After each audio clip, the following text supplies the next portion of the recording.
Hey everyone, tonight we're diving into the tragic, often overlooked lives of Zeus's lovers, the king of the gods, wielder of lightning, and honestly, ancient Greece's biggest relationship disaster.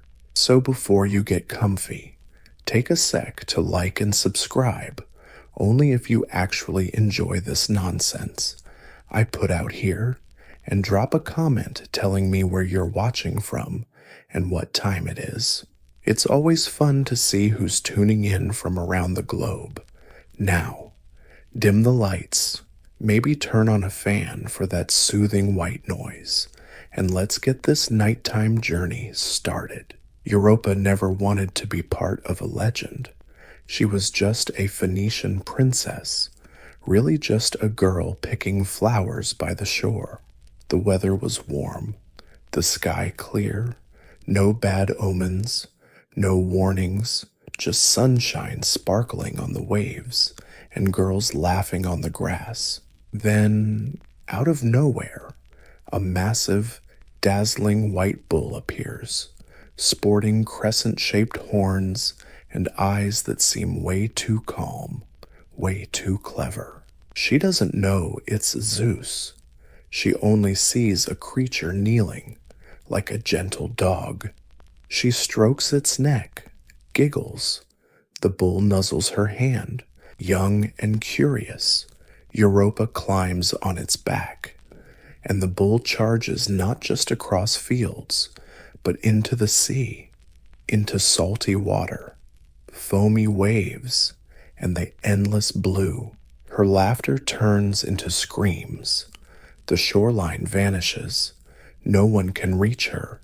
Nobody even knows where she's gone. She clings to its neck as waves rise, and the sea opens like a closing mouth. By the time they land on Crete, it's too late. The bull transforms, not a beast, but a god Zeus, stripped bare in all his power and pride. No consent, no chat. She's raped by the king of heaven and left with grief, confusion, and eventually children. Zeus gives her some perks to make it seem fair: a bronze robot bodyguard, a magic spear, and a hunting dog that never fails, snagging her sacred affection. But he never sticks around. He leaves her in a strange land to rule a kingdom she never asked for. Her name survives in Europe. The continent still bears her name. But what about her voice, her sorrow, and the home she never saw again? Europa's story isn't just about a girl kidnapped by a god. It's about the fine line between worship and violation, about rewriting powerful stories to make horror sound like romance. They carve her name on maps, crown her queen, but never ask if she wanted any of it. Europa vanished into legend, but she was once a girl, a sister, a child by the sea, and she never came home. Leda wasn't just some girl in a field. She was a queen, powerful, graceful, calm, married to Sparta's king Tyndareus. Her life was orderly, ritualistic, and dignified. But even a queen isn't safe when Zeus sets his sights on someone. One evening, while walking alone by the river, she spots a swan crashing into the reeds, pure white. Wet feathers, trembling like it's hurt. It looks helpless, chased by an eagle. Instinctively, Leda reaches out and scoops it up. She holds it like a child, her heart pounding with motherly sympathy. That's when Zeus strikes not just any swan, Zeus in disguise. Once again, he takes the form of something fragile, harmless. He weaponizes innocence. What happens next depends on who's telling the story. Some say he seduced her, others say he raped her, but none end with her having a choice. To make horror sound like romance, They carved her name on maps, crowned her queen, but never once asked if she wanted any of it. Europa faded into legend, but she used to be a girl, a sister, a kid by the seaside who never came home. Leda wasn't some meadow girl. She was a queen, powerful, graceful, calm as a cucumber. Married to King Tyndareus of Sparta, her life was all neat and proper, full of ceremony and dignity. But even queens aren't safe when Zeus has his eye on something or someone. One evening, walking alone by the river, she saw a swan dart into the reeds, pure white, wet feathers, trembling like it had been hurt. It looked helpless, chased by an eagle. Instinct kicked in, and Leda grabbed it. She held it close like a baby, heart pounding with motherly sympathy. That's exactly when Zeus picked his moment, because that was no ordinary swan. That swan was Zeus in disguise. Again, he took on the form of something fragile, totally non-threatening. He turned innocence into a weapon. What happened next depends on who's telling the story. Some say he charmed her, others say he straight up raped her, but none end with her having a choice. That night, Leda also slept with her husband, and not long after, she laid not one, but 2 eggs. From those hatched 4 kids, Castor and Pollux, Helen and Clytemnestra, 2 gods, 2 mortals, 2 sets of twins, 2 girls, 2 boys, 2 twin fates. Her kids were stunning, too powerful. Helen's face would spark the biggest war in mythology. Clytemnestra ended up killing her own husband. The sons became warrior heroes. One died, the other immortal, but none of them were normal. None escaped Zeus's touch. Europa's story, like hers, was never told from her own point of view in paintings. She's usually lying on a bed, a swan curled above her, eyes closed like she's asleep. Europa's story, like hers, is never told from her own point of view in paintings. She's usually sprawled on a bed, a swan curled over her, eyes closed like she's napping, just lying there, a swan all cozy on top, eyes shut like it's all sweet dreams. But that's art lying to you. What's never shown is the fear, the shame, the confusion, the horror of getting cozy with a god pretending to be something soft and cuddly. She's still a queen. Sure, she endured it. But her daughter's legacy, marked by blood, betrayal, and blame. Helen's branded a seductress, Clytemnestra's a murderess, and then just a side character in their tragedy. No matter how tall her crown, she's forever the woman the swan picked, the one who couldn't stop what spilled out of those eggs. And she never got to choose her own legend. Io was sacred, a priestess of Hera, devoted and pure, set apart from ordinary women. She wasn't naive. She knew the risks of getting close to power, especially divine power, but that didn't matter. Zeus didn't ask. He took one night. A thick fog blanketed the sanctuary, a cloud heavy and silent, and from it, Zeus appeared. No disguise this time, just raw, godly force, hiding in the mist. He found Io and raped her inside the walls she thought were holy when the fog cleared. She was no longer the temple girl. She was marked, and Hera, ever watchful, noticed to cover it up. Zeus did what no god should. He turned her into a cow. Beautiful white cow with sad eyes. And just like that, the mood of the praying girl changed. The priestess became livestock, but revenge was brewing. She accepted the cow gift and was handed over to Argus Panoptes to guard her, a giant with 100 unblinking eyes. Io couldn't speak, couldn't scream, just wandered, grazing, and suffering under Argus's constant stare. Eventually, Zeus sent Hermes to kill Argus. At least that part gets a happy retelling, with Olympus throwing a party. But what gets glossed over is what happened next. Hera sent a gadfly, a tiny, stinging insect, to torment Io. It bit her relentlessly, driving her across continents. She ran in agony from Greece to Egypt, through swamps, mountains, and deserts. Imagine a divine victim, mute, battling pain, not just chased by a fly, but the wrath of gods. No one hears her. No one recognizes her. She can't even say her own name. Finally, Zeus restored her human form.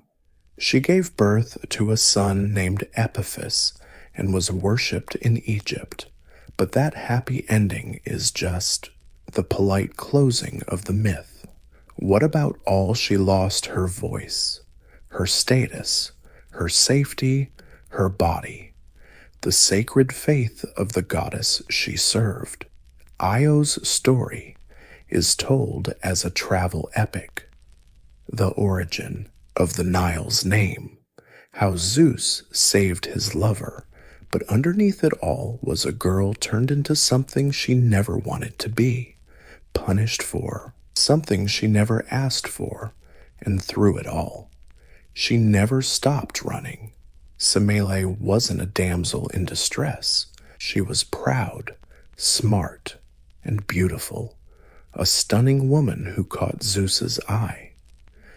But unlike many others, Zeus didn't trick her, at least not at first.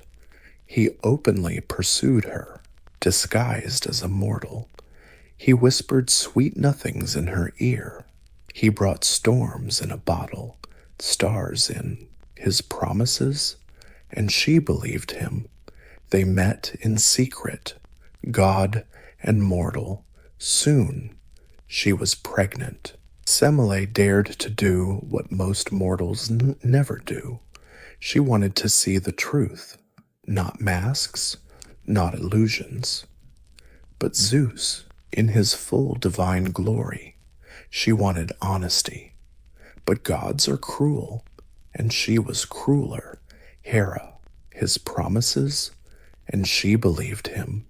They met in secret, the god and the mortal, and soon she was pregnant. Semele dared to do what most mortals wouldn't. She wanted to see the truth, not masks, not illusions.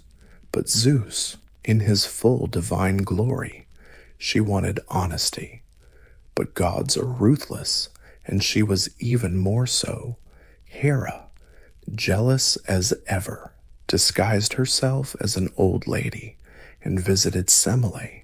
She planted one poisonous seed. If he really loves you, why won't he show you his true self? It worked.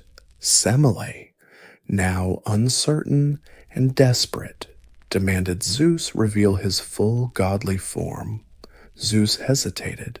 He begged her not to ask for more, but he swore an unbreakable oath by the river Styx.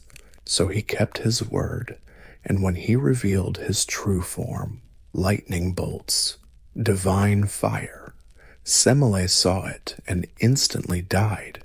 Her fragile mortal body was incinerated in a flash, not because of betrayal, but because of revelation. She trusted him, loved him, and died for it.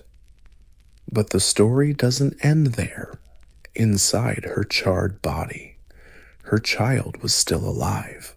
Zeus reached into the flames, pulled the baby out, and stitched him into his thigh. Months later, from this unbearable womb, Dionysus was born, the god of wine, madness, intoxication, and wild rituals. Semele became a legend, then a memory, then ashes. Her name was forever tied to a temple her son built atop Olympus. But her story is a warning, a quiet tragedy. People say she was too bold. Mortals should never ask to see the truth. But what she really did was beg to be loved sincerely, to be seen by the one she once admired. And so she was destroyed. Love mixed with power that burns hot, and Semele never stood a chance surviving that fire. Callisto was wild, not savage beast wild, but free as the wind wild, one of Artemis's most loyal companions, a virgin huntress who swore to trade palace life for forest trails, arrows, and sisterhood. She didn't wear skirts or weave tapestries. She chased bucks and howled at the moon, but even a sacred vow meant nothing to Zeus. He saw her in the woods, dirty, fierce, laughing, utterly alive, and decided he had to have her. But how do you approach a woman devoted to the virgin goddess? You don't come as yourself. That would be too honest. Instead, he showed up in the weirdest form imaginable. He took Artemis's shape. Callisto saw her goddess walking through the trees, trusted the familiar face, and when she reached out in reverence, it wasn't Artemis touching her. It was Zeus. Some versions say she fought back. Others say she froze in shock, but no version claims she agreed. Afterward, Callisto kept the secret, buried her shame. Months passed. Her belly swelled. Her sisters noticed first, then Artemis herself, and judgment came fast and ruthless. Artemis, cold as stone, banished her, kicked her out like a traitor, not a victim. Callisto was exiled from the only life she chose. Her vow was broken by a lie she couldn't explain. She gave birth alone to a son named Arcas. No husbands, no help, just silence. And, as if exile wasn't enough punishment, Hera added another layer. She turned Callisto into a bear, mother, a woman, now a beast. Years later, her grown son, now a hunter, stumbled upon the bear in the woods. He raised his spear. He didn't know. How could he, just as he was about to strike? Zeus stepped in, not to apologize, not to fix things, but to avoid another disaster. He threw them both into the sky, where Callisto became Ursa Major, the Great Bear, and her son became Ursa Minor. Some say living among the stars is an honor, but that wasn't mercy, it was avoidance. Callisto never got her life back. Her story is written in stars, but never heard in her own voice. She was Artemis's follower, a survivor of Zeus's wrath, a mother nearly killed by her own son, and all she wanted was to stay alone in the forest before Zeus saw Deianira. Her fate was sealed by a prophecy. Her father, King Acrisius of Argos, was told one day Deianira's son would kill him. Freaked out about his future, he did something cruel just in case. He locked his daughter. All she wanted was to be alone in the forest before Zeus ever saw Deianira. Her fate was sealed by a prophecy. Her father, King Acrisius of Argos, was told that one day Deianira's son would kill him. Terrified for his future, he did something awful to prevent it. He locked his daughter in a bronze room, underground, no windows, no escape, a tomb for the living. She was young, royal-blooded, and utterly alone. The room was meant to keep men out, but not gods. This time Zeus didn't show up as a bull or a swan. He came as a shower of gold. Yep, ancient poets really called it that. A golden liquid trickled through cracks in the ceiling and dripped onto her skin. That's how Perseus was conceived. No warnings, no fanfare, just a divine invasion cloaked in beauty. When Acrisius found out she was pregnant, he didn't ask how she got there. He didn't care what she went through. All he saw was a threat. So Danae and her newborn son got tossed into a wooden box and dumped into the sea. Imagine that, a mother clutching her baby, waves slapping the coffin lid, breath caught, knowing it was her own father sentencing them both to death. But fate wasn't done yet. The box didn't sink. It drifted. It floated to the island of Seriphos, where a fisherman rescued them, keeping them safe for a while, until King Polydectes of the island decided he wanted her. She said no, so he planned to get rid of Perseus, her only protector, by sending him on a suicide mission to kill Medusa. Danae waited in uncertainty. Once again, she was just eye candy in a man's story. Sure, Perseus won. Sure, he came back and saved her. But why is her resilience always just a footnote? Danae was locked up, assaulted, exiled, threatened, yet she endured. She raised her son while facing cruel prophecies, divine lust, and political danger. Somehow, she survived it all. She's remembered as the mother of a hero, but she'd been a prisoner long before her son became legendary, and no god ever came back to ask how she felt about any of it. Alcmene was loyal. She waited years for her husband, Amphitryon, to return from war, turning down every suitor, holding tight to duty and honor.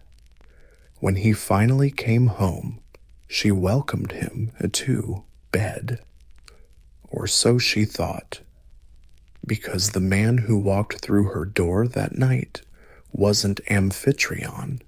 It was Zeus, carrying Amphitryon's face, voice, and scent. He stretched the night out 3 times longer and took what wasn't his. When Amphitryon actually came back the next day, Alcmene was confused and worried. She asked him and realized what had happened, but it was too late. She was already pregnant. She gave birth to twins. One, Iphicles, was her mortal husband's son. The other, Heracles, was Zeus's. Of course, Hera noticed. And even though Alcmene was the victim, Hera still made her the target. She sent 2 snakes into the nursery to kill the babies. Iphicles screamed, but Heracles, just a baby then, strangled the snakes barehanded. That was just the beginning. As Heracles grew up, Hera's hatred grew with him. She drove him mad, made him kill his wife and kids, and Alcmene, the mother who gave birth to him, had to watch it all.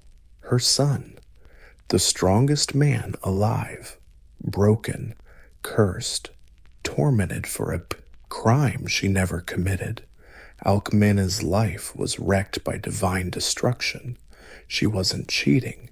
She had no other choice. Yet everyone around her suffered. Later legends tried to sugarcoat it. They say she found peace, that her son was revered, honored, and she lived her days in safety. But even immortality feels hollow when it follows a life twisted by manipulation, loss, and divine cruelty. No poet ever asked how it feels to have a man wearing your husband's skin touch you.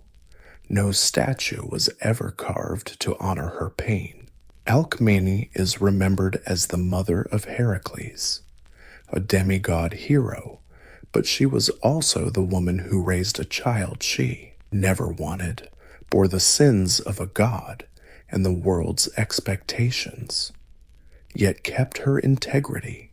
She was never cared for, never thanked, just left in the wreckage of Zeus's legacy, and in the shadow of every one of Heracles' feats was a mother who suffered first. Antiope was a thief's princess, born into nobility but cursed from the start. Alcmene is remembered as the mother of Heracles, a demigod hero, but she was also the woman who raised a child she didn't want, burdened with a god's sins and the world's expectations, yet still kept her integrity. She was never cared for, never thanked, just left in the wreckage of Zeus's legacy. And in the shadow of every Heracles feat, there's a mother who first had to suffer. Antiope was a princess of thieves, born noble but doomed from the start. Zeus didn't show up as a beam of light, a storm, or some cute animal. Nope. He came as something way dirtier. He took the form of a satyr, half man, half beast. He attacked her right there in the wild, and the stories rarely bother to ask if she fought back or cried. They just move on, pregnant, ashamed, scared. Antiope ran away not chasing love, nor fulfilling destiny, but just trying to survive. Her dad, mortified by what happened, ordered her captured. Her uncle, Zeus, hunted her down like she was some wild animal. When they finally caught her, she was dragged back to the thieves and handed over to Daris, Zeus's wife. And that's when the real torture began. Daris didn't just punish Antiope. She humiliated her, made her a slave, chained her up, day after day, year after year. Antiope got beaten, mocked, and forced to kneel, all while carrying the twin sons of Zeus Amphion and Zethus in her belly. But Zeus, nope. He didn't bother to intervene. He never does, once the deed is done. Instead, the twins were abandoned at birth and raised by shepherds out in the wild.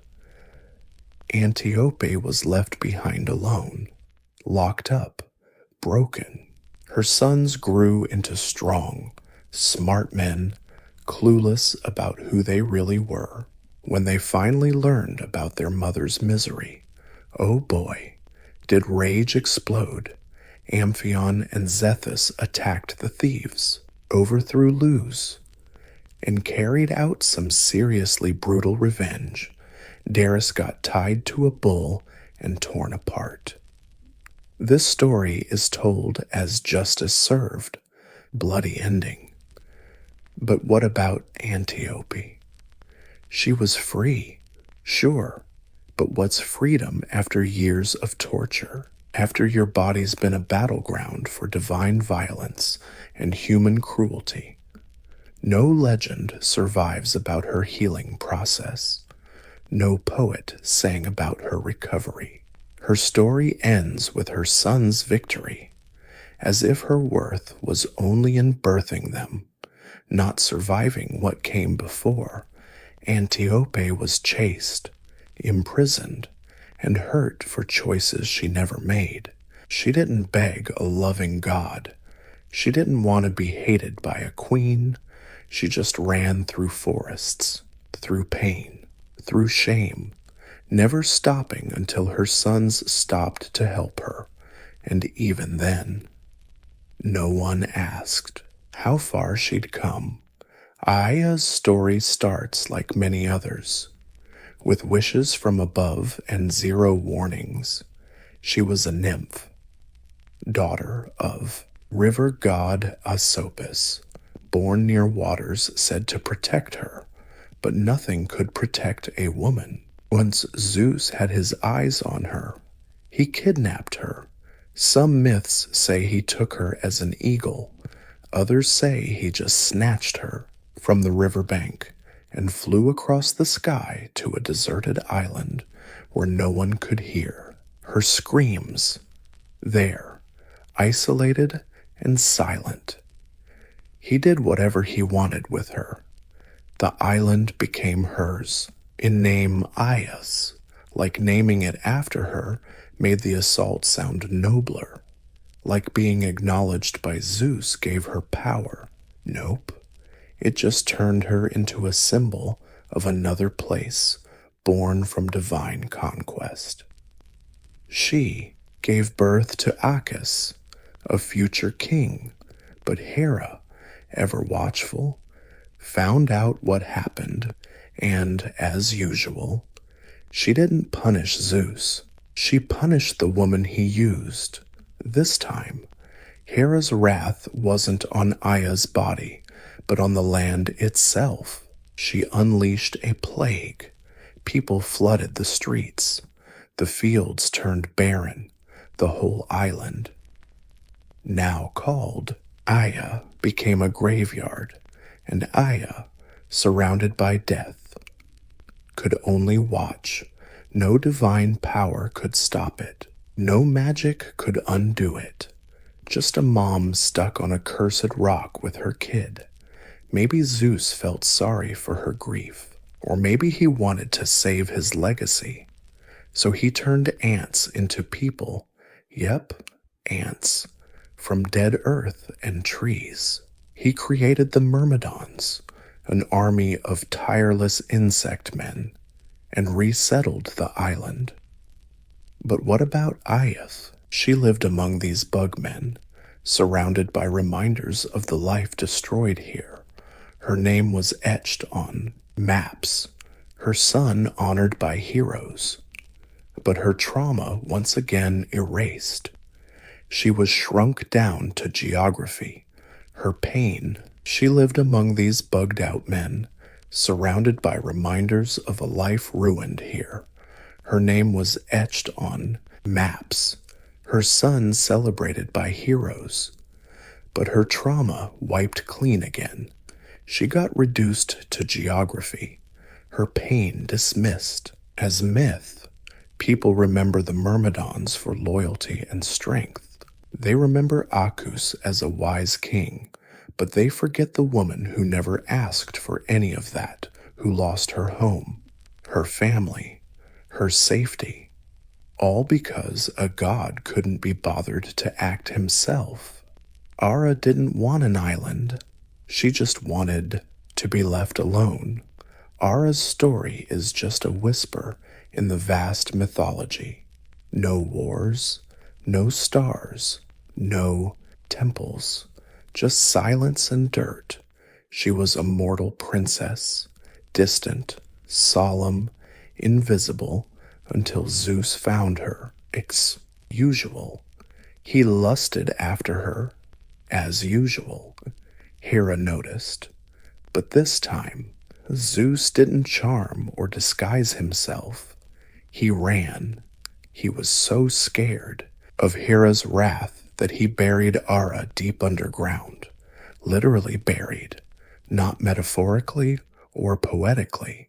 He put her in a secret cave beneath the earth so Hera couldn't see what he was up to. There, in total darkness, cut off from air and sky, Ara carried her child. Can you imagine no sunlight? That's how Ara died. Not in glory, not in peace, not even in divine fury, but in pain, suffering, and loneliness. Her womb became a tomb, and her body was destroyed by the very thing Zeus planted inside her. Myth stories rarely bother to mention her name. Titanos became the star of the show, a giant punished in the underworld for trying to mess with a goddess. But Ara, she got no constellation, no temple, just a footnote. The irony is brutal. Zeus hid her underground to protect her, but that protection killed her, and he never came back to lift the stone. Ancient poets called her the one hidden beneath the earth, as if that made her mysterious, mystical, part of some grand cosmic puzzle. But she wasn't a puzzle. She was a woman buried alive because a god wanted her, but couldn't be bothered to protect her. And when she died, the earth swallowed her story whole. Ara's name barely survives in dusty old texts and scrolls, but her voice, her fear, her death, those were never recorded because, in the end, even the earth couldn't bear the weight of a god's secret. Metis wasn't mortal. She was a titan, goddess of wisdom, thought, and deep cunning, unlike many of Zeus's lovers. She wasn't caught off guard in a meadow or a bedroom. She was his equal, his advisor, his first wife. She wasn't bewitched by his power, but she guided it, helped him win the Titanomachy, the war against the old gods. She was smart, careful, essential, and when he wanted her, she became his partner, but power never tolerates long-term competition. Metis got pregnant, and that's when the prophecy showed up. Your child will outshine you, first a daughter, then a son who will overthrow you. Zeus heard that and freaked out, but he didn't rage or run. He played it cool. Then one day, when Metis stood by him, maybe trying to comfort him, he tricked her into turning into something tiny, a droplet, a whisper of wind, and swallowed her whole, just like that. His wife, his advisor, the mother of his unborn child, vanished inside him. But Metis didn't die. She lived on inside his head, thinking, watching, still pregnant. She forged armor for their unborn daughter deep inside him, and the sound of hammering echoed inside his skull. The pain became unbearable. One day, unable to take it anymore, Zeus begged Hephaestus to split open his skull with an axe, and from that wound, Athena popped out, full-grown, armored, radiant, a goddess born not from pain but through it, born from a womb crafted by fear itself. The world praised Zeus for birthing wisdom, for carrying the goddess of war and strategy. They called it a miracle. Titanomachy, the battle against the old gods. She was smart, careful, necessary, and when he wanted her, she became his partner, but power never tolerates a long-term rival. Metis got pregnant, and that's when the prophecy dropped. Your kid will outshine you, first a daughter, then a son, who will overthrow you. Zeus heard this and freaked out, but he didn't rage or run away. He played it cool. Then one day, when Metis stood beside him, maybe trying to comfort him, he tricked her into turning into a tiny creature, a drop of water, a gentle breeze, and swallowed her whole, just like that. His wife, his advisor, the mother of his unborn child, was gone, but Metis didn't die. She lived inside him, thinking, watching, and pregnant. She made armor for her unborn daughter from deep inside his body, and the hammering echoed in his skull. The pain got unbearable. One day, he couldn't take it anymore and begged Hephaestus to split his head open with an axe. And from that wound, Athena popped out, full grown, armored, radiant, a goddess not born of pain, but born from pain, birthed from a womb made of fear. The world praises Zeus for giving birth to wisdom, for carrying the goddess of war and strategy. They call it a miracle, but nobody asks where Metis went. She never shows up. She's never thanked. She's forgotten. The woman who helped shape the universe, erased by the very god she built. Her daughter gets honored and revered, but she's forever trapped inside him, a ghost beneath Olympus. Metis represents ultimate cruelty, even when a woman is divine, smart, powerful, even when she agrees, creates, and contributes. She can still be erased, tossed aside. She's the brains behind the throne, and yet she's swallowed whole to protect it, long before he could speak, even before he could cry. Oedipus was cursed. His life began with a whisper from the gods, not a loving whisper, but a warning. The Delphi prophet, lungs full of smoke and madness in her eyes, told King Laios a prophecy so unnatural, so disgusting. It terrified him. His own son would kill him and marry his wife. Laios turned pale. Jocasta, his queen, stayed silent. Their unborn child was no longer a blessing. He was a threat, a dangerous omen. And when the baby was born, healthy, rosy-cheeked, blinking toward the royal nursery, no one celebrated. Laios made a brutal choice.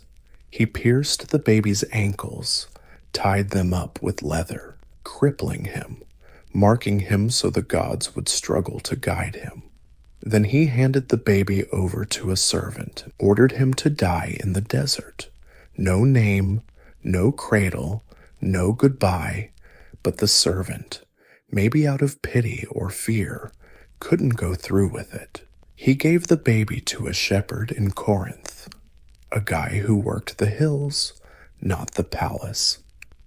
The shepherd then brought the boy to King and Queen of Corinth, Polybos and Merope, who were childless. They named him Oedipus, meaning swollen foot, a name's screaming tragedy from the start. They raised him like their own, never telling him he was adopted. He grew up loved, respected, adored, a prince with a bright future. But deep inside, the prophecy simmered. The curse couldn't be silenced by silence. Oedipus didn't know his true birthday, but the world did. The gods did, and they don't just forget. His life wasn't his own anymore. Not for long. This isn't a fairy tale. You can't outrun the words spoken in Delphi. It's a false sense of safety until fate finds its way home. And so the boy who should have died on the mountain now sleeps under Corinth's silks, clueless that he's taken the first steps toward his father's tomb and his mother's bed. Oedipus was wrapped in luxury, but luxury can't chase away doubt. He grew up in Corinth's palace, surrounded by tutors, servants, and silk-covered halls. King Polybos and Queen Merope treated him like their own son, and Oedipus believed them until someone laughed a little too loud at a party. "You're not their kid," a drunk noble jeered. "Just an honest mistake." But that stuck in Oedipus's mind like smoke on fabric. He asked Polybos. He asked Merope. Of course, they denied it, swore he was theirs, hugged him a bit tighter, laughed a little longer. But the doubt didn't go away, so he went to Delphi, not for wealth, not for glory, but for the truth. The prophet didn't answer the question he asked. Instead, she gave him her own prophecy. "You will kill your father. You will marry your mother." Oedipus staggered out of the temple, horrified. Kill Polybos. Marry Merope. The parents who raised him? No way. He wouldn't let that happen. He didn't want to go home. Instead, he'd walk the earth. That was his first mistake in trying to escape the prophecy. He walked straight into it. He left Corinth, turning his back on the only family he ever knew.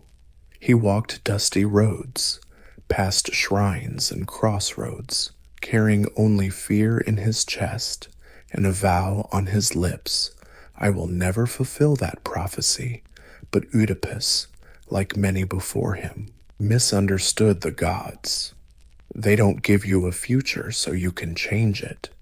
They give it to you because it can't be changed. His ankles still bore the mountain's scars, destined from it couldn't be helped. His ankles still bore the scar the mountain gave him. He was destined from before he could even say his name. Now blindly stepping towards a father he never knew and a mother he never met. Every step forward was a deeper step into the trap, but he believed he was doing the right thing, that he was noble. He could change what the gods decreed. Oedipus wasn't the villain.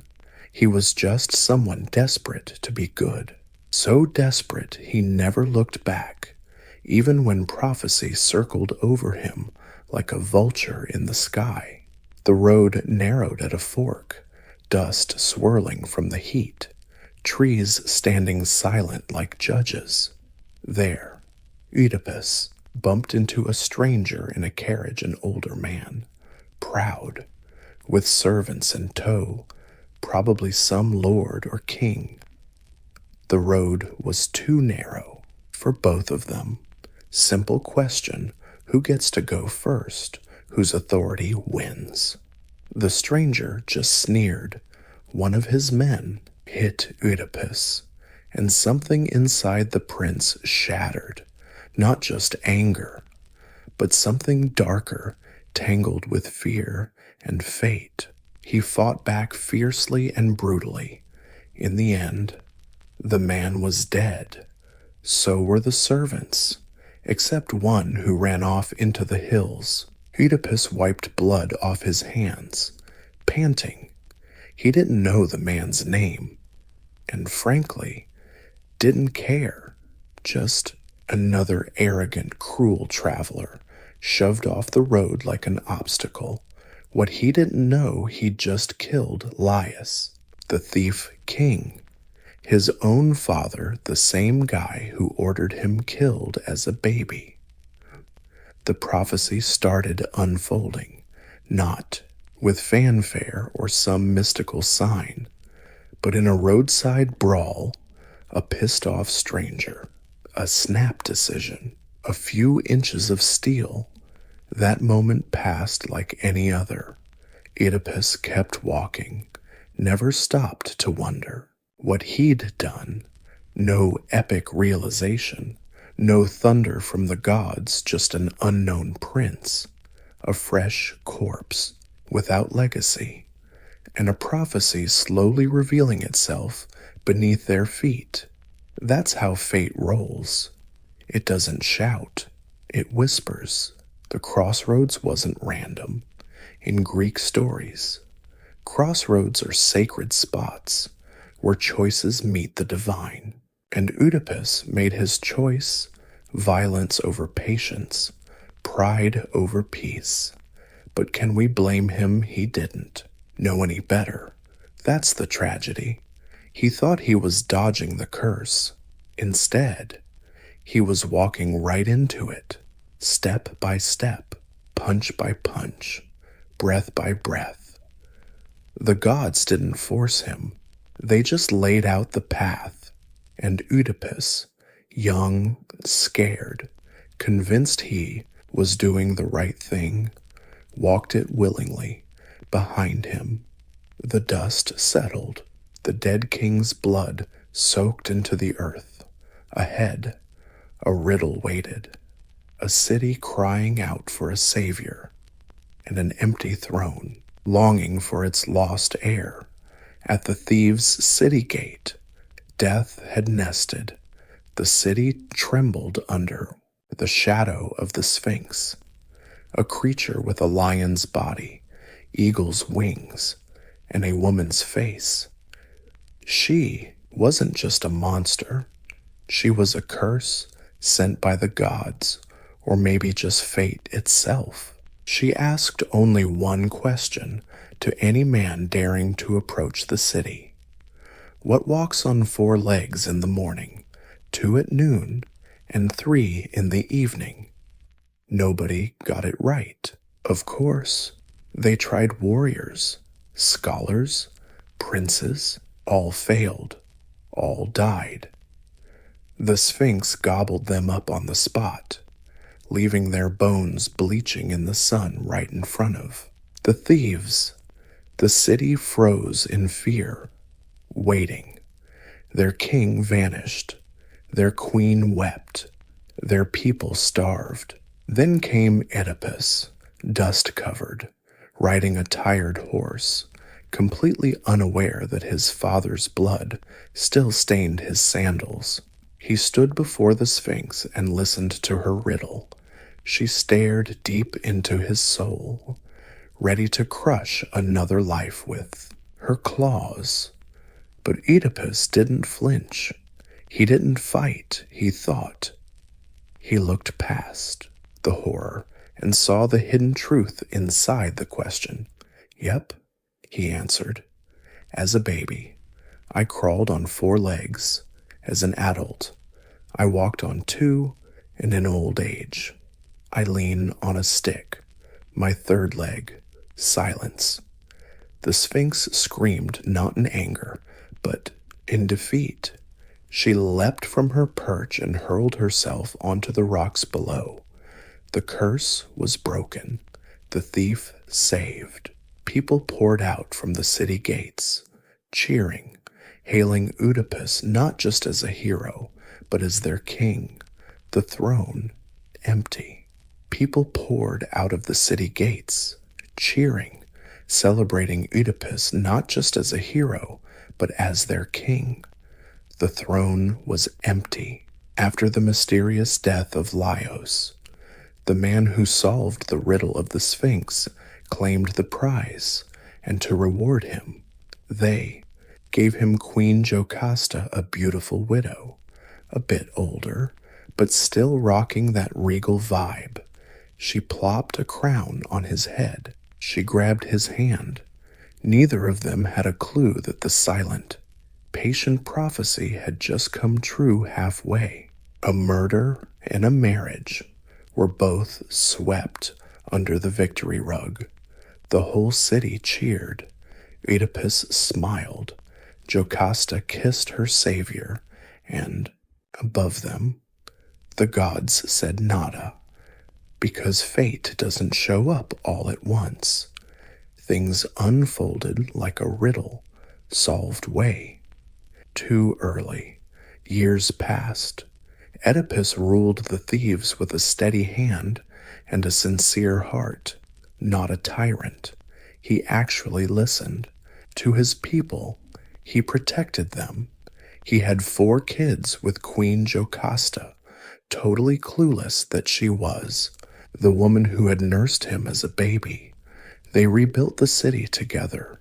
The past seemed forgotten, but fate didn't forget. One morning, the thieves started rotting. A plague swept the streets like a punishment. Crops withered. Livestock died. Women miscarried. The gods had turned their backs, and the people turned back to their king. They cried out, "Oedipus, slayer of the Sphinx, save us again." And he tried. He sent messengers to the oracle at Delphi to ask why the gods were punishing them. The answer came back like a knife. The land is polluted. The killer of King Laius lives among you, thieving and unpunished. Find him, banish him. Only then will the curse be lifted. Oedipus stood before his people and swore. He vowed to hunt down the murderer, bring justice, wipe away the stain from the city. He was unmoved, unshaken. He believed the killer was someone else, some stranger lurking right under his nose, a traitor, a coward, some other guy. Oedipus got obsessed. Every whisper turned into a clue. Every silence became suspicious. He grilled witnesses, summoned prophets, ordered investigations, and with each step, he got closer to the truth. But truth is patient. It watched as he tangled with his own certainty. He thought he was healing his people, purifying the land, standing tall as a just king. But in trying to cut out the disease, he was digging deeper into his own soul. The gods didn't shout. No lightning bolts. They just waited for Oedipus to figure out what they'd already known. He was both the disease and the doctor. The king he vowed to avenge was the father he killed. The queen just kissed goodnight was his mother, but he still hadn't seen it. Not then, not with the city smoldering in ashes, and prayers while their king marched toward his own downfall. When the answer slipped from mortal hands, kings turn to those who listen to the gods. Oedipus summoned Tiresias, the blind prophet of the thieves, a man with the most vision beyond time, whose blind eyes saw more than any others. If anyone could solve the murder of Laius, it was him. But Tiresias refused to speak. He stood silent in the royal hall, lips sealed like a tombstone. Tension crackled in the air.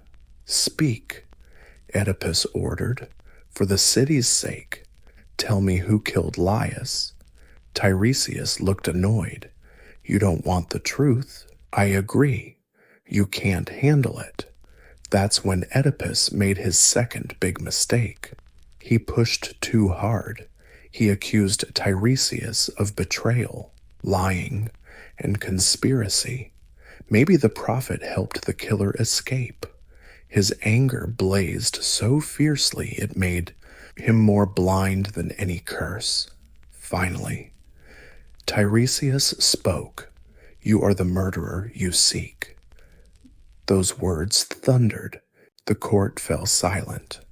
Oedipus laughed, bitter and stunned. Me, I don't even know Laius. I wasn't near Laius when he died. But Tiresias didn't blink. You're closer than you think. You are the killer of your father and the husband of your mother. Silence. Jocasta went pale. Oedipus screamed denials. He called the prophet mad, a fraud, a puppet of political enemies. But the seed was planted, and prophecy seeds always sprout. Tiresias left without another word. The seed was planted, and just like any good prophecy seed, it always grows. Tiresias walked away without a word. No need to explain. His role was done. He'd just cracked the first crack in Oedipus's wall of stubborn belief. The king stood among the nobles, whispering that he was innocent, loyal, and that this was all madness. But suspicion, once born, doesn't just die off easily, and somewhere deep in Oedipus's mind, the prophet's voice echoed, "You will kill your father, you will marry your mother." He's tried everything to escape that future. Now the past is sneaking back through the walls. The plague still ravages the streets. The gods still turn their backs. And the man who once solved the riddle now finds himself living inside one peace. Sure, if you call it a terrible kind of peace, Jocasta watches her husband fall apart. At first, she denies the prophecy.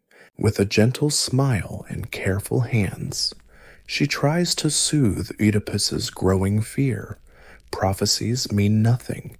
She tells him, "We heard the same nonsense long ago, that our son would kill his father, but we handled it."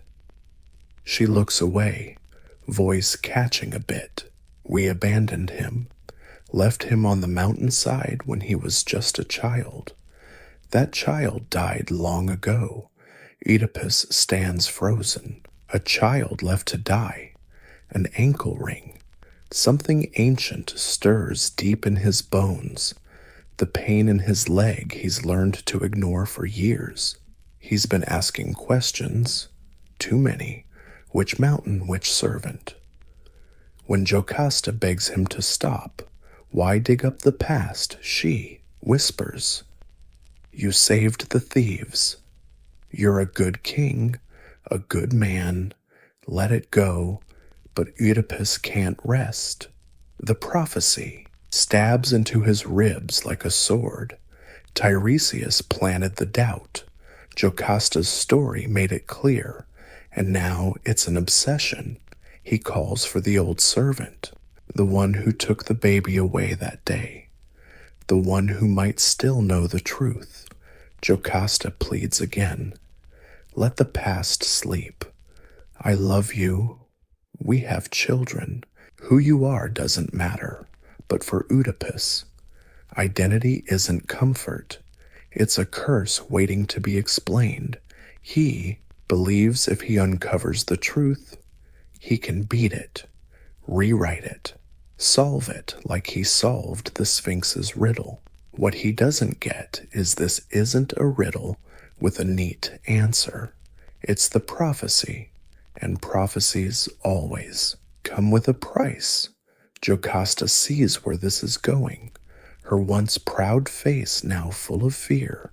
She's lived on the edge of the truth for years, maybe even guessed it, but she chose to bury it. Silence over collapse. Now Oedipus is digging the bones out of the ground, and for the first time, the queen looks at him in bed like a stranger.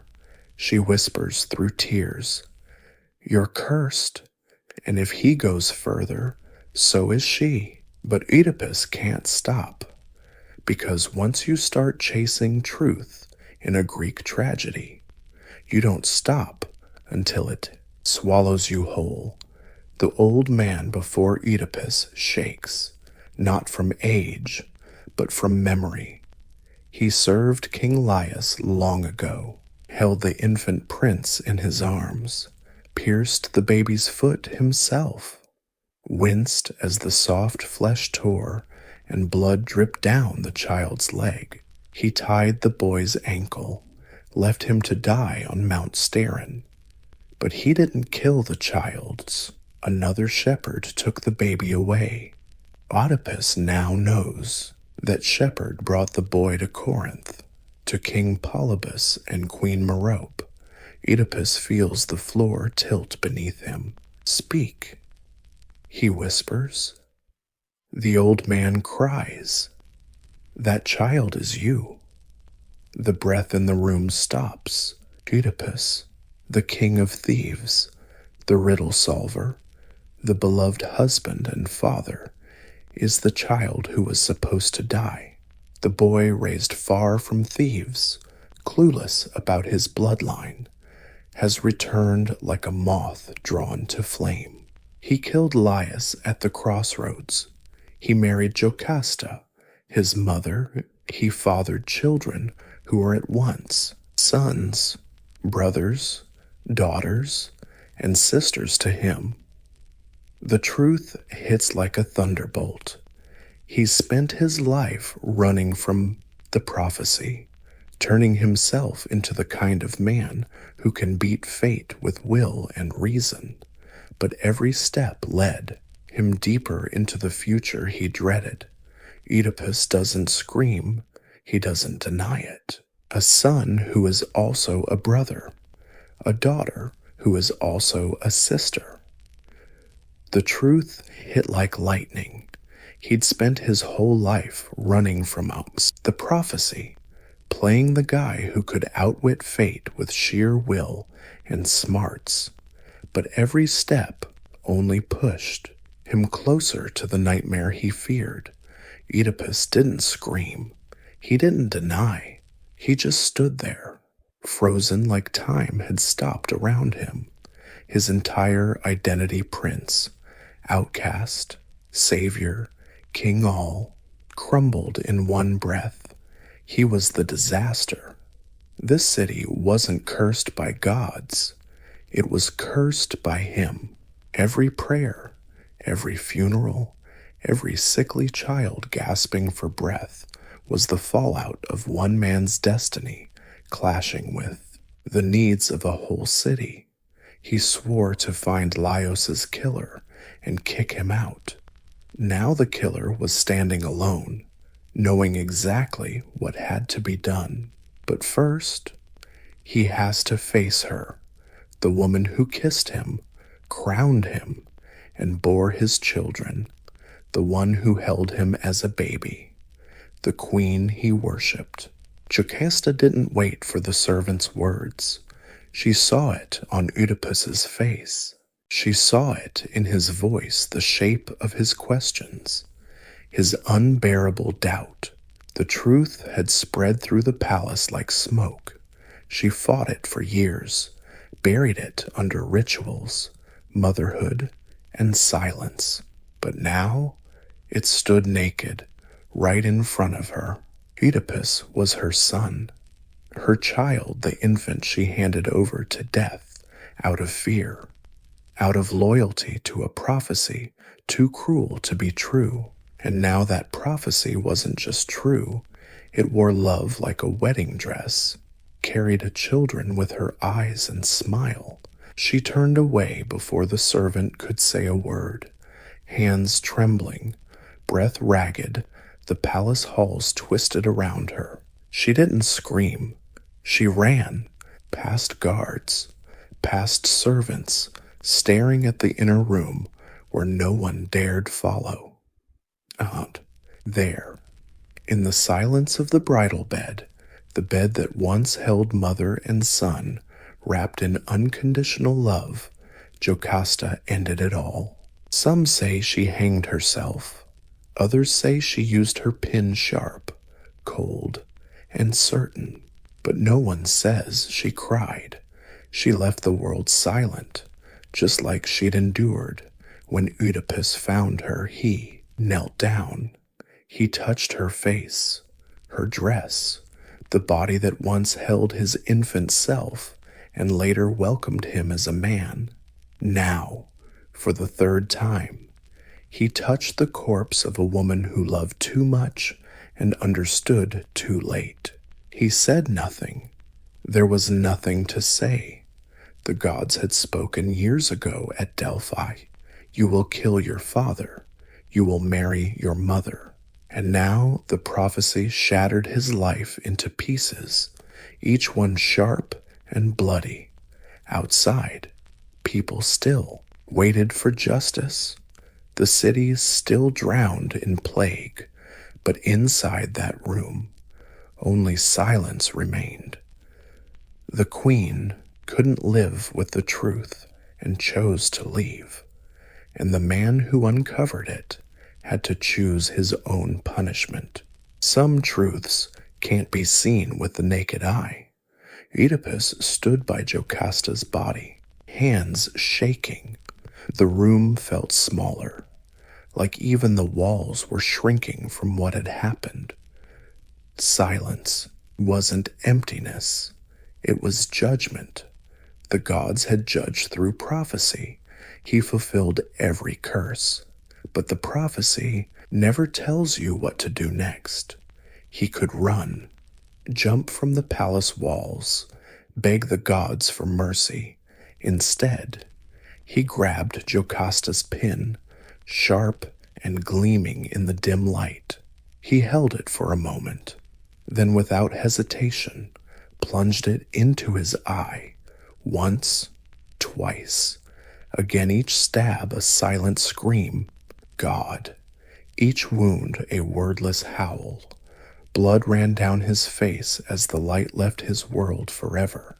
Why blind himself because his eyes betrayed him? Because they saw love where there was incest, justice where there was murder, salvation where there was destruction.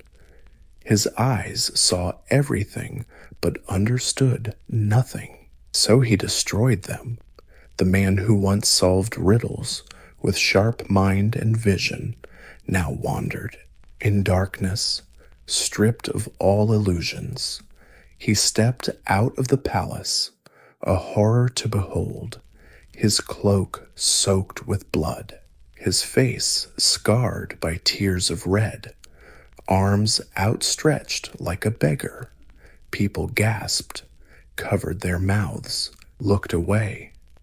But he didn't flinch. He said this was justice, the man who promised to exile Laios's killer. Now understood the price. I am that man. He told them, throw me out, kick me out of the city, let thieves breathe again. He turned away, but didn't run. He said this was justice, the man who vowed to exile Laios's killer. Now understood the price. I am that man. He told them, throw me out, banish me from the city, let the thieves breathe again. At first, no one moved, not even Creon, Jocasta's brother, who stood silently nearby. On the palace steps, Oedipus, their savior turned disaster. No longer king, no longer family, just a man with a shattered past and no future. He begged for exile. He begged for it hard. He pleaded never to see his children again, children who were also his brothers and sisters. Those kids were also his siblings. The gods were silent, but the thieves listened, and the king who once stood tall at the city gates, solving riddles, slaying monsters, and ruling with pride. Now limped into darkness, not because he couldn't see, but because he finally understood. Oedipus didn't leave the thieves a king, just a shadow of one, blind, barefoot, wrapped in rags. He wandered the earth with just a staff and his daughter Antigone as his guide. She was still a kid herself, but had to carry the heavy baggage of her father's sins, sins he never meant to commit. The world looked different now, not because he couldn't see, but because he finally could. People whispered that he was the one who angered the gods, but Oedipus never asked for pity. He just stayed silent and kept his distance. He even saved those thieves. Yeah, he was the guy who pissed off the gods, but Oedipus never begged for sympathy, just silence, and kept his distance. He wandered through cities and forests, past temples and graves, never resting too long in his blindness. He spoke softer, thought deeper. He'd lived as a prince, a savior, a king, a monster. Now he lived as a question. Was he guilty, cursed, or just human? The gods told him what would happen, but never how to feel about it. They handed him a script, no conscience included. Years passed. His beard grew wild. His voice became hoarse. Antigone grew taller, always by his side. She loved him, not because he was innocent, but because he was hers. And finally, they reached Colonus, a sacred grove for the avenging gods near Athens. There, Oedipus stopped. He sat beneath a tree, breathed the holy air, and whispered to the earth, "I'm ready." Some say the gods forgave him. Others say the ground swallowed him whole. Thunder rolled and he vanished among the trees, leaving no one behind, just legend. Of course, he didn't die like a king. He didn't die like a monster. He died like a man cursed to carry a burden, a man who couldn't change the prophecy but tried anyway, a man who stepped into darkness and found a kind of light. Oedipus's story tried to change the prophecy but failed. A man stepped into the darkness and found a kind of light. Oedipus's story isn't just a tragedy. It's a warning knowing the truth doesn't always bring peace. Fate once set can't be outrun, and sometimes the bravest thing a person can do is face themselves. Before Athena even took her first breath, she was already a threat to Olympus. Zeus sat on the throne, fierce and victorious, ruler of gods and men. He'd overthrown Cronus, his own dad, ending the age of Titans. But deep down, Zeus feared one truth: the throne he stole could be stolen from him. And then the prophecy arrived, not shouted by prophets or carved in lightning bolts, but whispered in fear by Gaia, mother of Earth and Uranus, father of sky. If Zeus lied to Metis, the child she bore would overthrow him. Zeus was stunned. Metis wasn't just any goddess. She was the embodiment of wisdom, sharp, cunning, and incredibly sly. She helped Zeus climb to power. She wasn't a victim. She was a partner, and now she carried his child. They say the firstborn would be a smart, strong girl, but the second child were stronger than Zeus, smarter, destined to bring down the sky. Stronger than Zeus, smarter, and destined to wreck the heavens. Zeus had felt the sting of such prophecies before. He knew what it meant to be the overthrower, and what happens to those who wait too long. He couldn't kill Metis. That would break divine law. So instead, Zeus did what any paranoid god would do. he swallowed her whole. Yep. Zeus opened wide, and before, he knew what it meant to be the usurper, and what happens to those who wait too long. He couldn't kill Metis. That would break divine law. So instead, Zeus swallowed her whole. Yep. He opened his mouth and gulped down the goddess.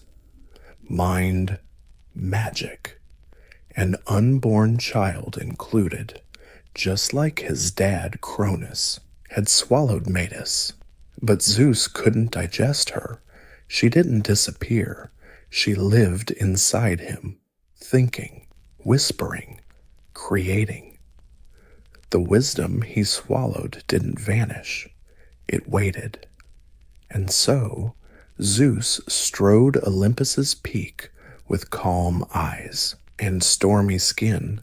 He thought he'd ended the prophecy, controlled fate, beaten destiny, but the gods must have. She wasn't born in blood. She would be born in challenge. Athena, daughter of wisdom and power, was on her way. Even Zeus, king of the sky, couldn't hold her back for long. Zeus thought he'd ended the threat. He walked Olympus's halls like the prophecy died with swallowing Metis. Lightning struck on his command. Other gods bowed low. No one questioned the king who crushed his own fear. But fear can't be digested. Inside Zeus, Metis lived not as a ghost or regret, but as a thought still forming. She whispered in his dreams, murmured in his chest, ideas he couldn't explain, strategies arriving unannounced. Her mind became his, but not completely, and inside that sacred mind, something extraordinary was happening. A child was growing not in a womb, but inside a skull. This kid wasn't weak. She didn't kick softly or squirm. She forged armor from the folds of her father's brain, forged a spear from thought, forged a helmet from sheer determination. As she grew, hammer strikes echoed inside Zeus's head, day and night. The pounding got louder. He couldn't sleep, couldn't eat. His headache roared like a storm crashing in his eyes. He pressed hands to his temples and roared across Olympus's peak. No god dared come close. But pain can humble even kings. Finally, Zeus cried for help. Hephaestus arrived, the divine blacksmith, strong and silent, born from fire and forge. He stood before the king of gods without asking a single question. Zeus knelt, clutching his head, trembling in agony. "Smash it," he ordered. Her fury lifted the blacksmith's axe. One clean strike right between Zeus's skull, and the whole sky held its breath. A crack echoed across the world, and from the split in Zeus's head, wrapped in light and thunder, stepped out a full-grown goddess, clad in golden armor, shield in one hand, spear in the other, eyes like polished steel, shining with wisdom. Athena. She didn't cry. She didn't stumble. She stood tall. The goddess of wisdom wasn't born soft or mysterious.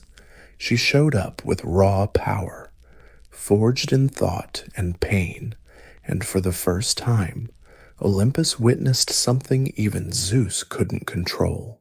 Not fire, not storms, but reason, and she came, not to overthrow him, but to be his daughter, as Athena stepped out of Zeus's skull. The sky didn't quake. They stopped. Olympus, kingdom of drama and rage, vanity and storms, fell silent. The gods, who'd seen monsters born of chaos, lovers hatched from sea foam, and revenge born from blood, had never seen anything like this. She wasn't born from flesh, but from the mind itself, not womb, sea, or bone, but pure thought. She stood tall in shining, golden, perfect divine armor. Her shield sparkled like morning sun on polished eyes. Her eyes didn't blaze like fire.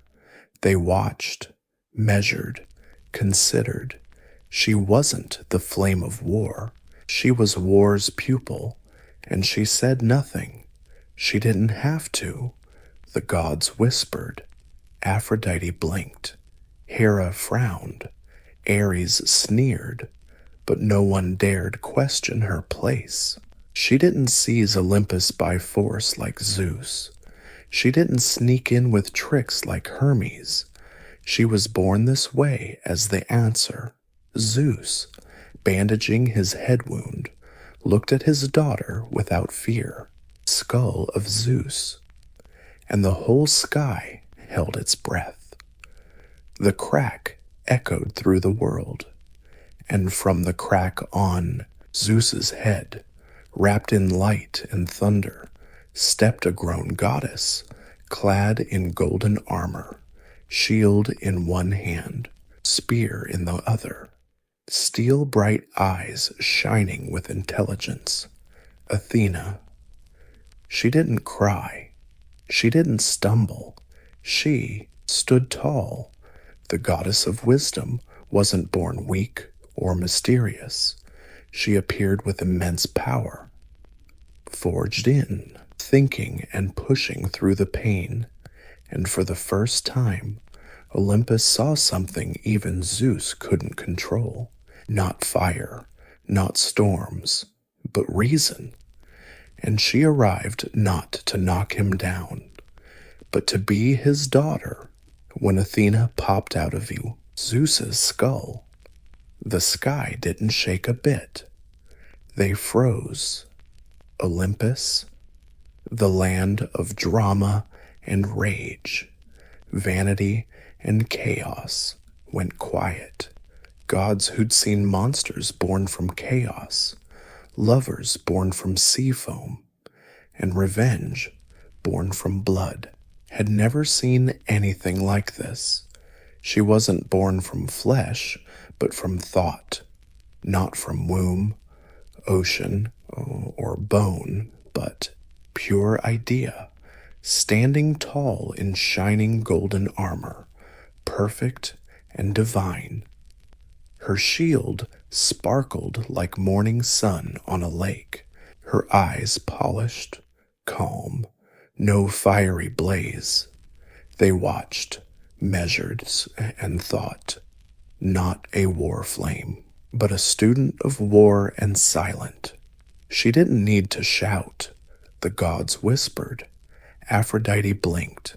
Hera frowned. Ares scoffed. But no one dared question her place. She scoffed, but no one dared question her place. She didn't storm Olympus with brute force like Zeus. She didn't sneak in with trickery like Hermes. She was born this way, an answer. Zeus, patching up his head wound, looked at his daughter without fear. He should have been scared, not because she'd betray him, but because she'd surpass him in ways that actually mattered. He ruled with lightning bolts. She would rule with wisdom. He broke what he couldn't bend. She bent without breaking. That day, Olympus got a new goddess, a conscience. Athena, known as the goddess of wisdom. Yeah, sure, but more than that. She was a strategist. Not just smart, she was tactical. She didn't act on anger or passion. She planned, prepared, paused, and that made her dangerous. Dubbed the goddess of intelligence. Yep, but also a strategist. She wasn't just clever, She was tactical. She didn't lash out in anger or passion. She planned, prepared, paused, and that made her downright dangerous. To some, she's a marvel sharp as a sword, calm as the sea before a storm. To others, she's a threat hiding behind beauty. Even Ares, the brutish god of war, eyes her with suspicion. He fights with rage. She fights to win. Of course, the other gods celebrate too. They cheer, gift, and pretend to be thrilled. But deep down, Olympus is changing. Because now there's someone on the mountain who doesn't yell, seduce, manipulate, or sabotage, she thinks. And when Athena thinks, the world shifts, not with thunderbolts, but with strategy. Zeus has tons of kids, but none like Athena. He's the father of gods of wine and war, music and mischief, each with their own quirks and flaws. But Athena, she's his special one, born from his mind, not his lust, forged in pain, not passion, and that makes her different. She's not ruled by impulse. She doesn't beg for favors or cower from punishment. She never trembles at his mood swings or strokes his ego. She challenges him not loudly, not foolishly, but quietly and profoundly. She questions, advises, and sometimes disagrees. Most of Zeus's kids reflect him, fueling his storm with fire. But Athena, she's the opposite. She's the cool head, the restraint, the side of power that asks not can I, but should I, and that makes Zeus uneasy. He worships her, yes, favors her above all. He grants her honor, the Aegis shield, a seat at his right hand, even the power to wield lightning when he's away. But even in that trust, there's fear, not of rebellion. Athena never tried to dethrone him, but fear of irrelevance. She doesn't need rage to influence. She doesn't need drama when disputes flare on Olympus. Athena rarely shouts. She watches, waits, then speaks, and silence follows. Her voice carries weight because it carries thought. She starts guiding the gods, even when Zeus doesn't ask. When war breaks out among mortals, she's not just there. She's planning. She fights with whispers, not shouts. That's when Zeus finally gets it.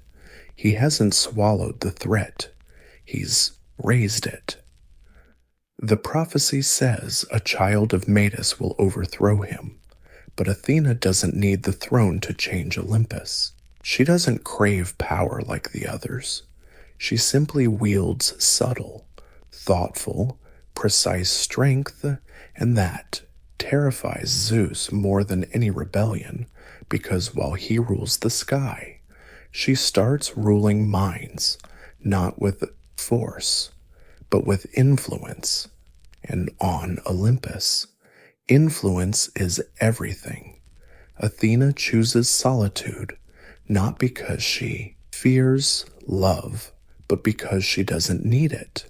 Unlike Aphrodite, who sparks desire in gods and mortals alike, Athena stays untouched. No lovers, no mates, no ties.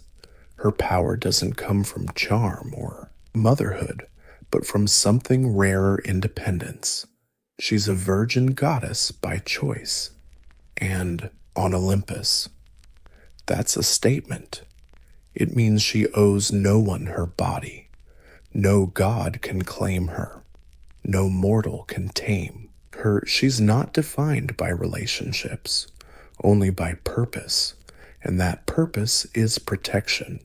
Athena is the goddess of war. Yes, but not the kind that burns cities for fun. That's Ares, her half-brother. He loves blood. She calculates victory, while Ares charges in blind fury. Athena plans an ambush, where he yells and bleeds. She waits silently, then strikes at the most crucial spot. The Greeks worshipped her not just as a goddess of wisdom, but as a protector, a city guardian, a wall builder, and a keeper of law. Her armor isn't for glory, but for duty. She moves through the battlefield like a surgeon in an operating room, calm, precise, and efficient. She never wastes energy. She never raises her spear without a good reason. Mortals fear her, but they also pray to her. Because if you're just, if your ideals are pure, if your city stands strong on order, Athena will fight for you. And unlike other gods, she doesn't demand temples dripping with sacrifices. What she wants is brains, courage, and a plan. In mythology, vanity doesn't tempt her. When a sculptor dared to carve her too beautifully, she destroyed his work not out of anger, but to remind the worlds, I'm not here to be admired, I'm here to act. Even the gods kept their distance from her, not because she's cruel, but because she's certain she doesn't yell to be heard. She speaks truth, and that truth shakes the heavens. A goddess of the mind, a warrior of restraint, a protector who never has to prove her strength because everyone just feels it. Athena, the virgin warrior, stands alone atop Olympus, not because no one wants her, but because she belongs only to herself. Not all gods are equally loved, and not every city is built on war. When the people of a newly founded Greek city prepared to name their patron god, two gods stepped forward to claim the honor. Poseidon, lord of the seas, rose first, trident in hand, eyes blazing like the abyss. He struck the ground, and from the cracked earth burst a salty, powerful, impressive spring, a gift of the sea. Then came Athena. No drama, no storms. She knelt and touched the ground. From her hand grew an olive tree, strong branches, heavy with fruit, deep roots, the symbol of peace, wisdom, and endurance. The gods watched silently. Poseidon's gift was all about power. Athena's was a promise of life, and the people chose her. They named their city Athens, not after the sea, but after the goddess of wisdom. They didn't want a ruler of tides and storms. They wanted a guide, a protector, a mind to shape their laws, not just guard their walls. Athena became the soul of the city. She didn't just watch battles.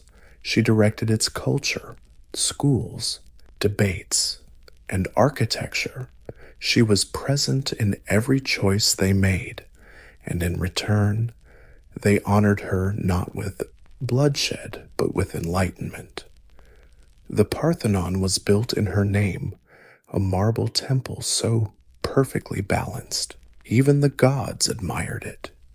Inside stood her statue, no softness, no smile, but calm and ready, holding a spear, shield at her side, wisdom hidden in her eyes. She wasn't their queen, she was their mirror. The people of Athens didn't worship her for her wrath. They worshipped her for her restraint. They saw in her a strength that listens before striking, the kind of defensive power that never dominates, the kind that builds, teaches, and lasts. So while many gods ruled from above, Athena walked among minds. She became the heartbeat of a civilization that outlasted empires, a city born not from conquest, but from a tree. A goddess chosen not out of fear but hope, and that choice echoed through history because Athena didn't just win over one city, she inspired another.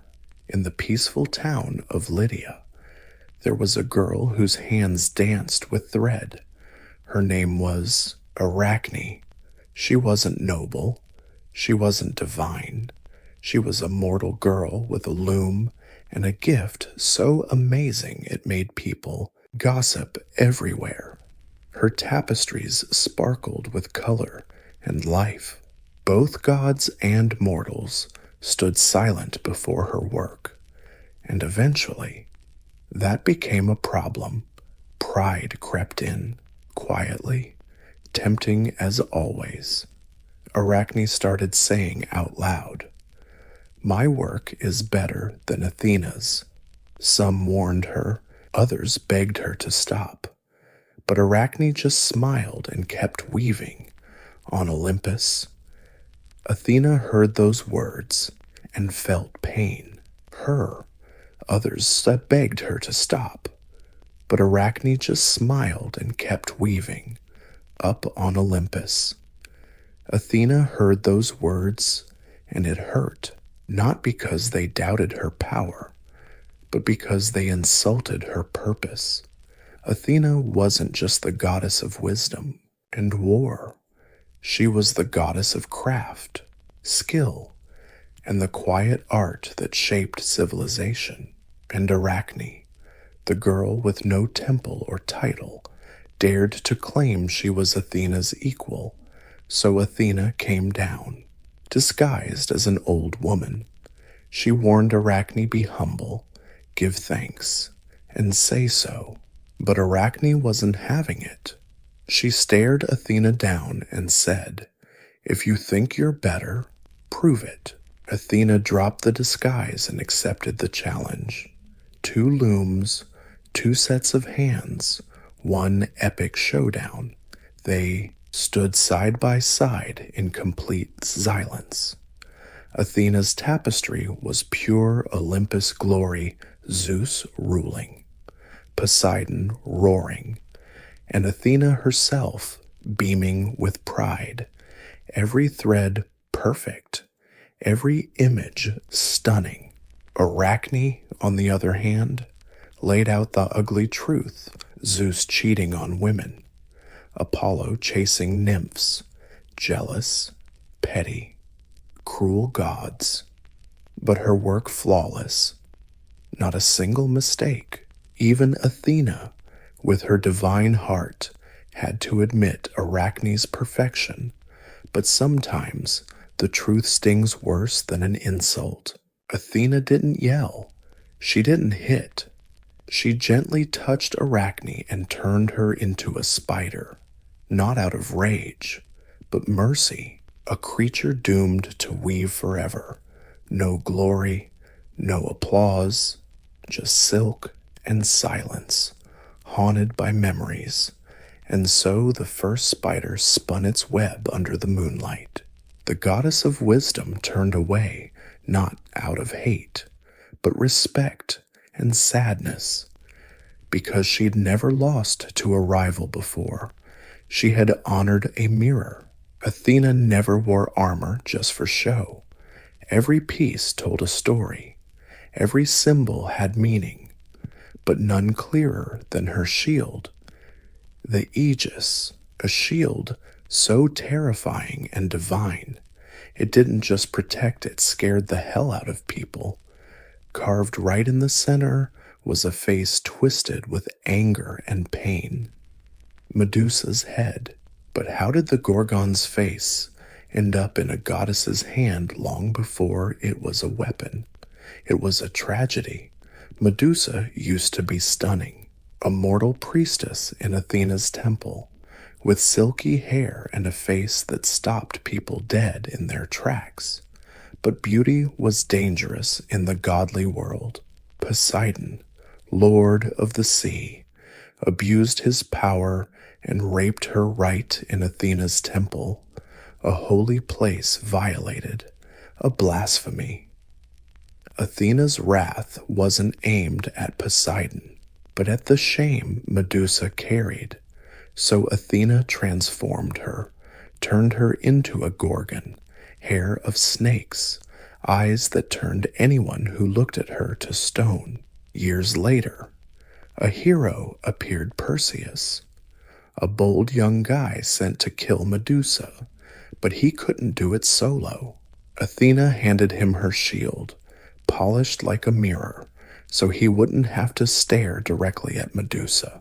She guided his strike, watched the sword sever the Gorgon's head, and when it was done, she claimed Medusa's face for herself.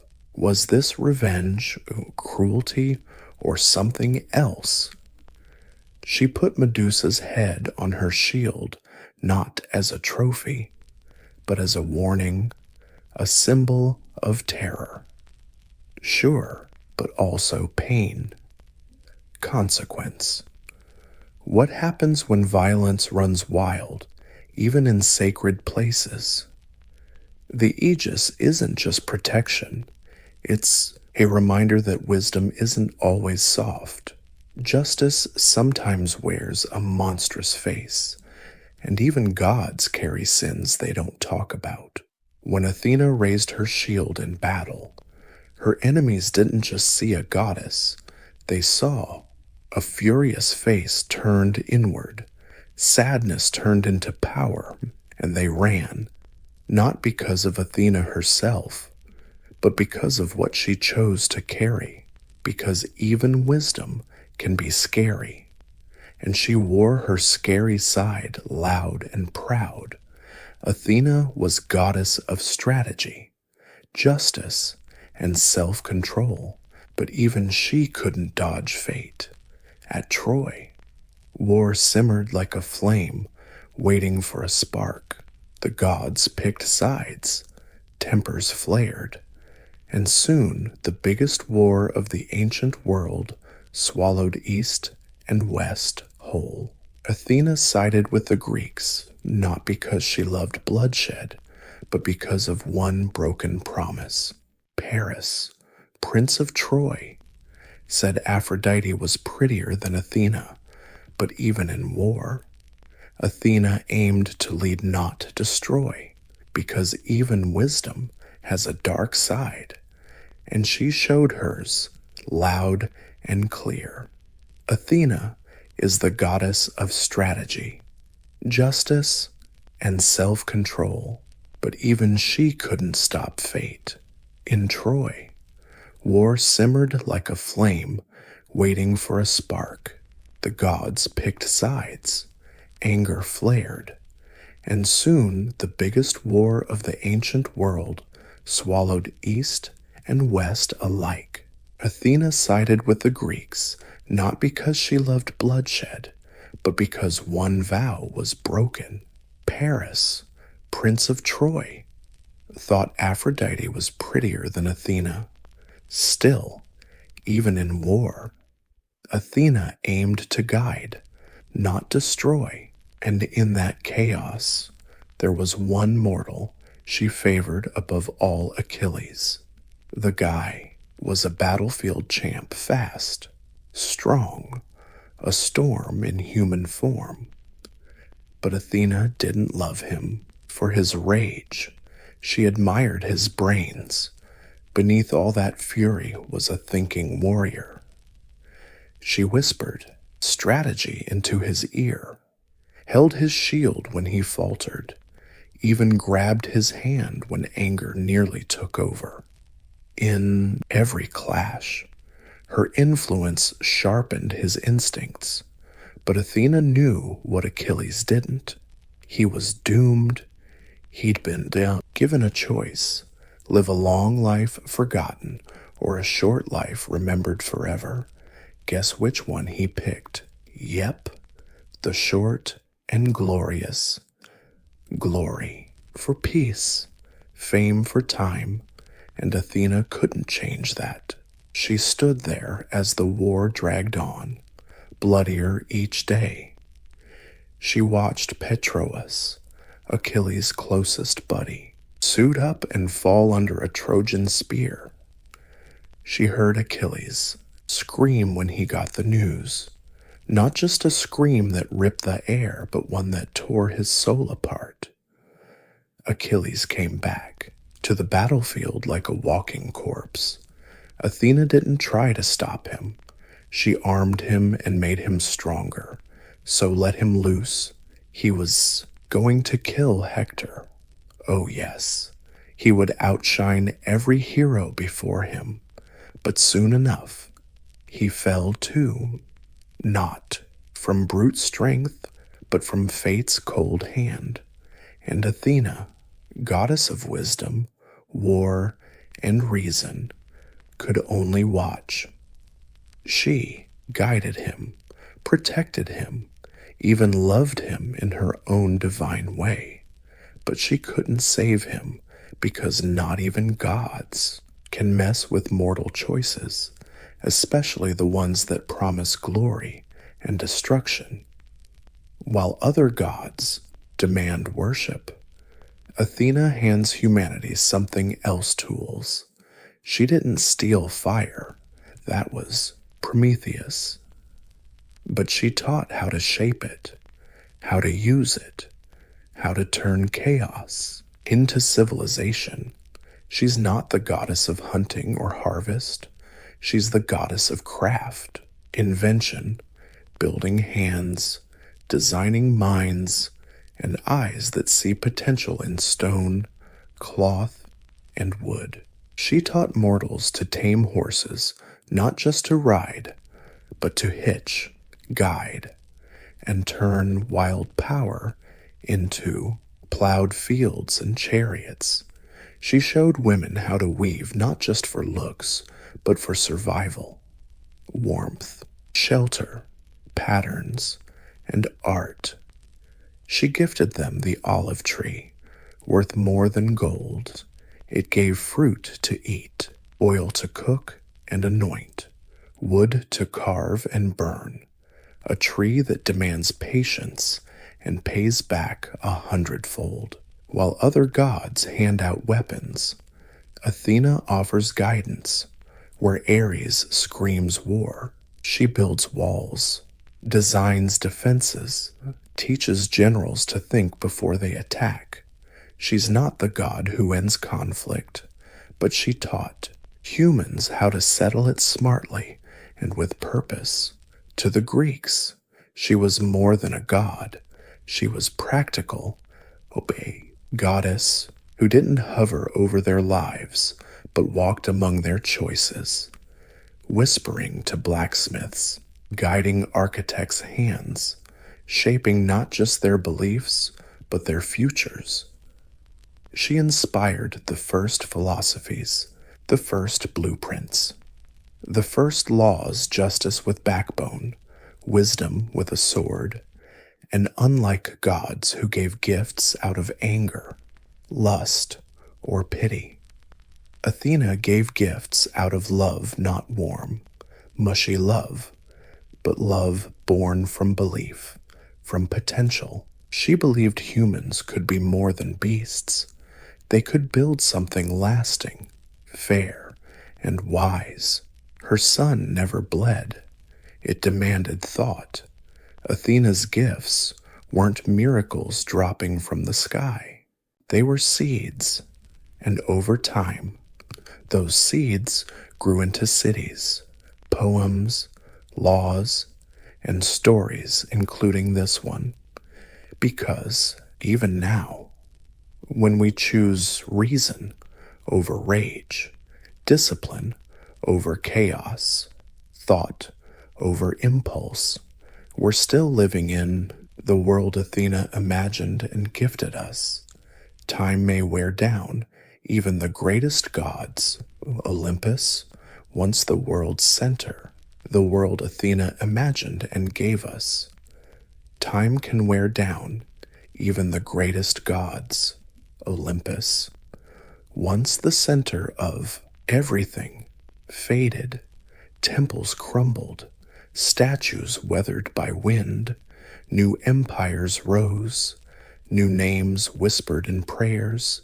But Athena didn't live on in marble or myth, but in the mind, while other gods became legends of passion, lightning, or jealousy. Athena became something else, a symbol, an ideal not of who we are, but who we strive to be. Justice, not cruelty. Power, not corruption. Wisdom, not arrogance. She never ruled humans through fear. No, she guided them with reason. And when the gods went quiet, her voice, soft, steady, unwavering, echoed through every courtroom, every school, every city built on thought instead of brute force. Athena's power was never muscle-bound. It became a legacy. She lived by philosophy, not battle. Questions, not commands. In books, not swords. The owl, once her sidekick, became the icon of insight and vision. Her olive tree didn't just grow in Athens, but in every civilization that valued law and intellect. And her spirit seeped through Plato's pen, Da Vinci's blueprints, every quiet rebellion of a girl daring to speak her mind in a world telling her to shut up. Because Athena wasn't just for the battlefield, she was the builder, the thinker, the one standing firm when everyone else wanted a sword. In every era, her image comes back, reborn not as a goddess, but an idea, a woman in armor, chin up, eyes sharp, refusing to be silent. And each time she's a little different, yet always the same, even now. She waits in every mind wondering, is there a better way, not bigger, not faster, but smarter? Legends may fade, temples may crumble, but wisdom endures. And what's a better way? Not louder, not faster, but smarter. Legends may fade, temples may crumble, but wisdom that sticks around. And if you listen closely, when the world is losing its mind, when reason is just a dying ember, you might just catch her voice again, not yelling, not crying, just thinking. Athena wasn't born to rule Olympus. She was born to endure. Before the golden god of music or the silver huntress could even catch their breath, their mother was already being hunted. Leto wasn't. Queen of Olympus. She was a gentle, wise, quiet Titaness. But Zeus had his eye on her, and when she got pregnant, already shaking the world, Hera, Zeus's wife, blushed, not just from betrayal. Zeus's cheating was as constant as thunder, but this time the kids were powerful, destined, a boy, a girl, Apollo and Artemis. So Hera did what only a goddess could do. She cursed the very earth. No land under the sun could shelter Leto. No city welcomed her. No country, no island, no resting place. Wherever she stepped, the ground turned hard. Winds kicked up dust. Doors slammed shut. Even animals turned away. Leto wandered barefoot, drained but alive, through mountains and deserts, through whispers and fears. Every breath was desperate, every step was pain. Her body ached with two gods growing inside, yet she found no place to rest, and behind her, something was moving, a shadow, a hiss.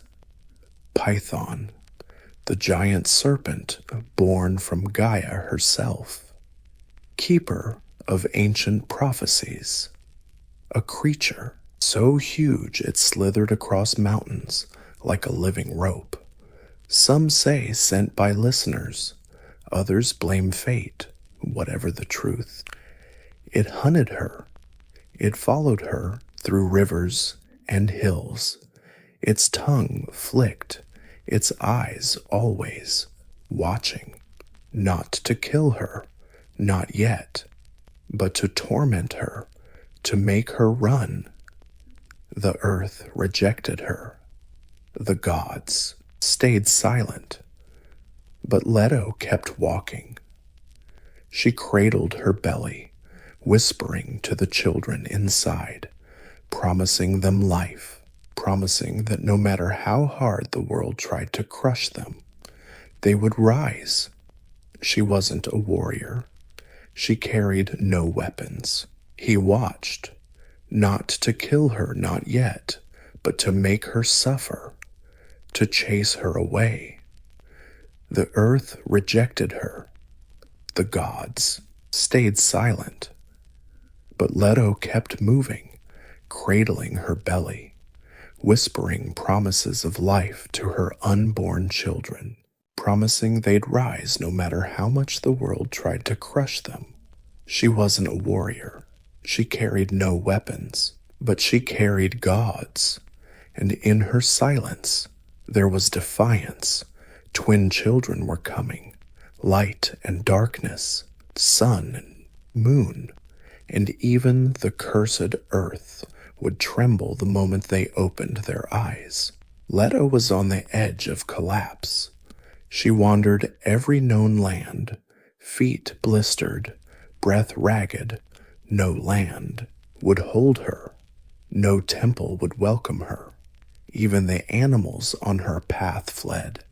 They scattered, worn down by Hera's curse. But then somewhere appeared a drifting island, rootless, floating a barren rock, forgotten by most gods, thrown into the Aegean Sea like a stone hurled by giant deities. It had no wealth, no army, no temple, too small to care about, and that made it perfect, because Delos wasn't tied down. No treasure, no army, no temples. It was too tiny to care about, and that made it perfect, because Delos wasn't nailed down. It wasn't tied to the earth. It wasn't cursed. Leto arrived under a pale sky, knees buckling. She collapsed on the rocky surface, clutching her belly. Labor pains were about to hit. The divine twins squirmed, restless, heavenly. Delos trembled not from fear, but from choice. The island, usually forgotten, usually adrift, made a decision that would echo forever. It anchored itself. Delos's roots pierced the seabed. It held firm, becoming land, becoming home just long enough. And that was rebellion, a quiet, impossible challenge to Hera herself. The island gave Leto its only olive tree for shade.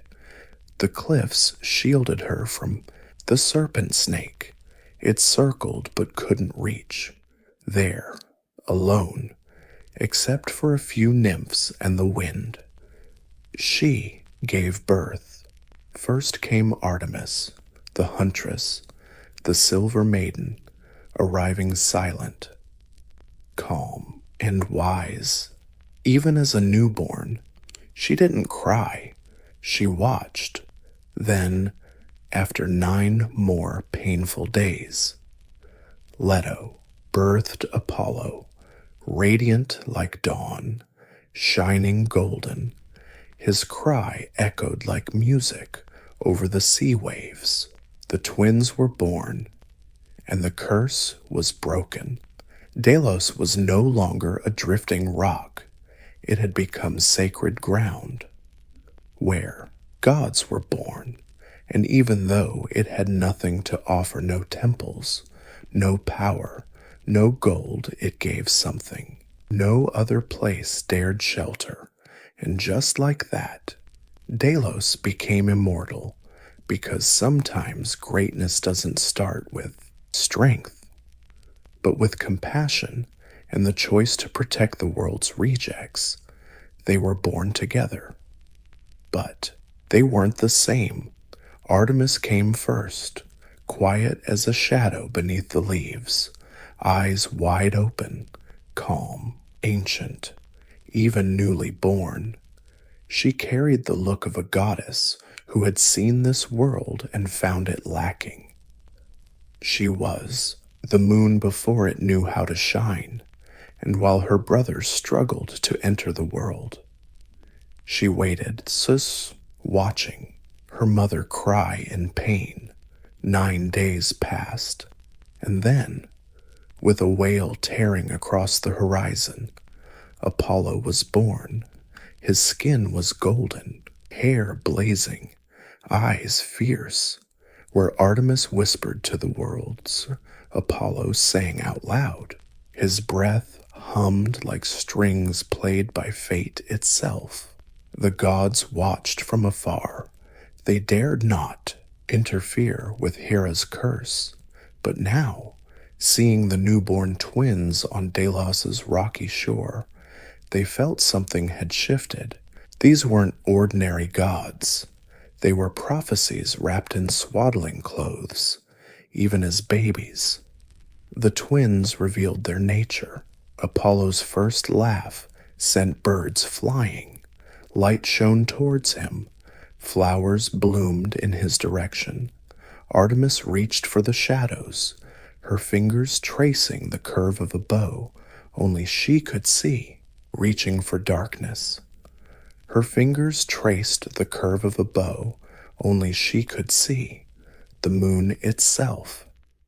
Distant and cold, seemed to lean in with curiosity. Together, they created balance, sun and moon, bright and still, fierce and graceful. Leto embraced them, weak from enduring but victorious. Her pain was sacrifice, and the gods she carried were the answer. Apollo grew fast, limbs strong, voice steady. Artemis by his side grew up in silence, watching, always watching, but both knew something was waiting, something still hunting. Python, the ancient serpent, still slithered through forests and caves, sensing the gods who had escaped him, and Apollo, though not yet grown, felt the pull of fate. The fire inside his chest wasn't just light, it was vengeance for his mother. Every agonizing mile she walked, he was born not to run away. He was born to face what others feared. And Artemis, she would stand by him. The hunt hadn't started yet, but the twins were ready, because sometimes strength isn't about being born first, but about choosing who you protect. Far from Delos, hidden among cliffs and whispering laurels, lies the ancient sanctuary of Delphi. Even before Apollo was born, Delphi had. It's a sacred spot where the earth whispers secrets and mere mortals crawl around, hunting for those fateful sparks. But its wisdom doesn't just show up naturally. It's guarded by Python, born from Gaia herself. Python isn't your average beast, not some dumb snake. He's primal, a giant creature covered in scales and shadow, older than Olympus itself, older than prophecy. He coils around Mount Parnassus, eyes burning like hot coals, fangs dripping, venom strong enough to rot mountains. He doesn't speak, but his presence hushes everything. Even the gods tiptoe near. Delphi, because Python answers to no one. He serves the deep earth, and beneath his heavy skin, Gaia's prophecies only whisper to those he lets close. But Python's restless, failed to stop Leto, who escaped with her divine kids. Now words reached him, the bright son of Zeus is rising. And Python knows this isn't about revenge anymore. It's about survival. For centuries, he ruled Delphi. Mortals feared him. Spirits obeyed him. But the world's changing. The old gods are fading. And the boy, god Apollo, isn't coming to worship. He's coming to take back at Delos. Apollo heard the stories. The priests were shocked, the nymphs scared, but Apollo didn't flinch. He listened. He learned. Python was a guardian, a tyrant wrapped in tradition, and Apollo, young but no longer a kid, felt it deep in his bones. Delphi was made for him, not just because he's strong, but because he'd bring clarity too. The fear Python spread, the oracle would be freed, the serpent would fall, but this wouldn't be a fair fight. This would be the first time a new god challenged an ancient power, and in that clash, the world would feel the shift of an era.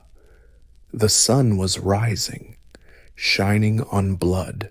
Apollo was young, but the fire inside him burned ancient. He stood under olive trees at Delos, staring at the horizon, not with childish wonder, but with the eyes of a god prepping for war. His golden hair whipped in the wind. His fingers twitched, not from fear, but focus. He wouldn't wait for Python to strike again. He'd go to Delphi, but not with thunder, not with armies, but with a bow. That gift didn't come from Zeus, nor was it forged in Olympus's fire. It came from Hephaestus, the smith god, who saw potential where others saw just a kid.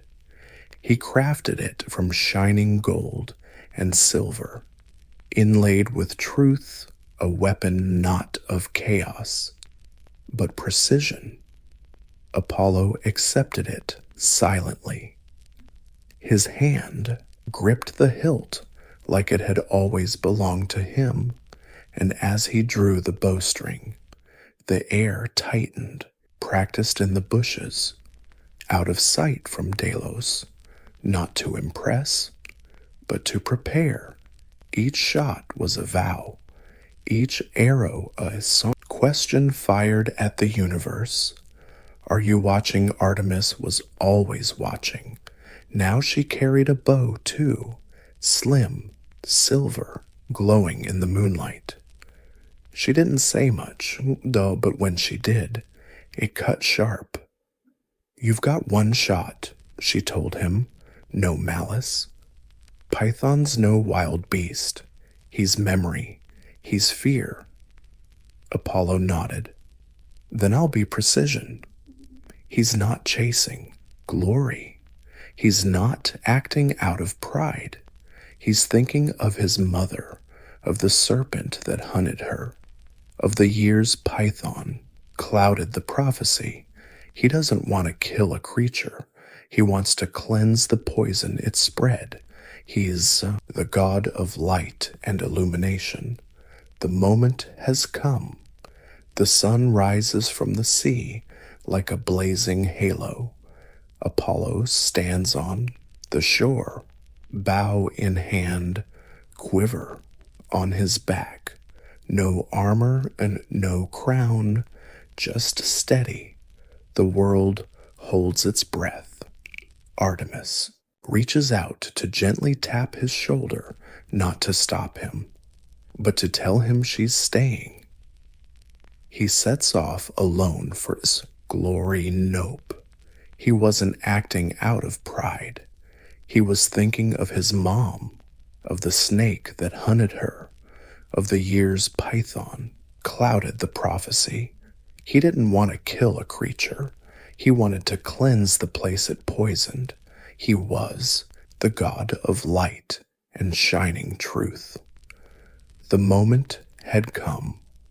The sun rose over the sea like a blazing halo. Apollo stood on the shore, bow in hand, quiver on his back. No armor, no crown, just steady. Zeus held his breath. Artemis reached out and gently tapped his shoulder, not to stop him, but to let him know she'd stay. He set off alone to Delphi, the sacred mountain where fate's spiral is shrouded in darkness and venom. And though he walked like a man, he carried the wrath of a child, the promise of a god, and the silence of a hunter. The bow would soon sing, and the world would change its tune. Apollo came to Delphi not as a guest, but to settle scores. The towering cliffs, scorched by sunlight, scarred by time. The laurel whispered warnings. The wind shivered, and in the distance, it swirls around the sacred rocks. Python is waiting. The serpent knows the end is near. He feels it in the ground's tremors, in the rustling birds, in how the light no longer shies away from the caves, but sneaks in. This isn't some mortal kid. This is the start of the end. Apollo doesn't attack. He walks. His bow gleams in the morning light. Every step echoes not just on the stones, but in history itself. The serpent slowly coils, as big as 10 chariots, muscles rippling beneath black scales like a thundercloud. Its eyes blaze not with rage, but warning. I'm older than your name, hisses Python. I've coiled around this earth since it first breathed. Apollo raises his bow. I'm not here for your age, he says, calm and steady. I'm here for your shadow. The first arrow flies made of light. It strikes Python's side with a blaze, burning scales and skin. The serpent screams, a sound shaking the valley and startling the clouds. But Python isn't that easy to beat. It strikes back, snapping trees, smashing rocks, venom hissing in the air. The ground quakes under its fury. But Apollo is faster. He moves like dawn itself, sharp, silent, and unstoppable. Arrow after arrow flies. Each one thuds home. But it's not just about power. It's precision. Apollo isn't aiming for the heart. He's targeting the rot, the corruption at life's root. The fear Python wove into the stones. The serpent lunges, fangs bared, but Apollo leaps, twists, and fires the final arrow straight through the gaping mouth. There's silence. Then the mountain exhales. The serpent collapses, curling up, its shadow peeling away from the earth like night before dawn. And just like that, Delphi is free. The oracle stirs. The wind calms. Laurel trees lift their heads, leaves stretching toward the sun. Apollo lowers his bow, not in triumph, but in understanding. He didn't just kill a monster, he cleared the way for truth to speak again, and the world would never forget his name. Delphi falls silent after the serpent drops. The caves still echo Python's last breath. The rocks, once slick with venom, now glitter with dew. The ground beneath the temple stones feels lighter, like an ancient burden finally lifted. But the deepest change isn't in silence. The next voice sounds like it. Deep inside the sacred chamber, where darkness ruled for ages, prophecy stirs. Not Gaia's old voice, not a fearful whisper twisted by dread, but something fresher, clearer, warmer, like a spark wrapped in thought. Apollo claimed Delphi, but not with chains or walls. He didn't sit on a throne or demand worship. Instead, he gave the world a gift, a place where truth could speak through. His oracle, Pythia, a mortal woman chosen not for beauty or bloodline, but spirit. She'd sit at the temple's heart, breathing in steam from deep underground and speaking what the gods saw. The vision wasn't terror, but clarity. Answers, yes, but never without mystery, because truth is never handed out easily. It never is. Word spread fast. Kings traveled weeks to kneel before her. Warriors asked if their battles would end in glory or disaster. Farmers asked when luck would come. Philosophers asked if the gods actually listened. And, above all, Apollo stood there, unseen but present. His music hummed through the laurel leaves. His warmth lingered in the stone and in Pythia's eyes. There was always a sunbeam, not from. The vision was not horror, but clarity. The answers were there, but never without mystery, because truth is never handed over. It's never easy.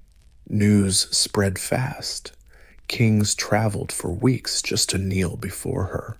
Warriors came asking if their battle would end in glory or disaster. Farmers asked when luck would come. Philosophers asked if the gods even cared. And, above all, Apollo stood there, unseen but present. His music hummed through the laurel leaves. His warmth still lingered in the stone and in Pythia's eyes. There was always a ray of sunlight, not from this world. The Delphi oracle became the heart of Greece, not because it gave power, but because it demanded thought. Apollo did kill the monster, sure, but his bigger gift was this. He replaced fear with reflection, and in doing so, he rewrote what it meant to be a god, not just to punish, but to enlighten. Because once light is unleashed, it never hides again, and Delphi, bathed in that light, would never belong to darkness. While Apollo soaked in his victory, Artemis stayed quiet in the forest. She didn't tag along too. Delphi, she didn't shoot the python.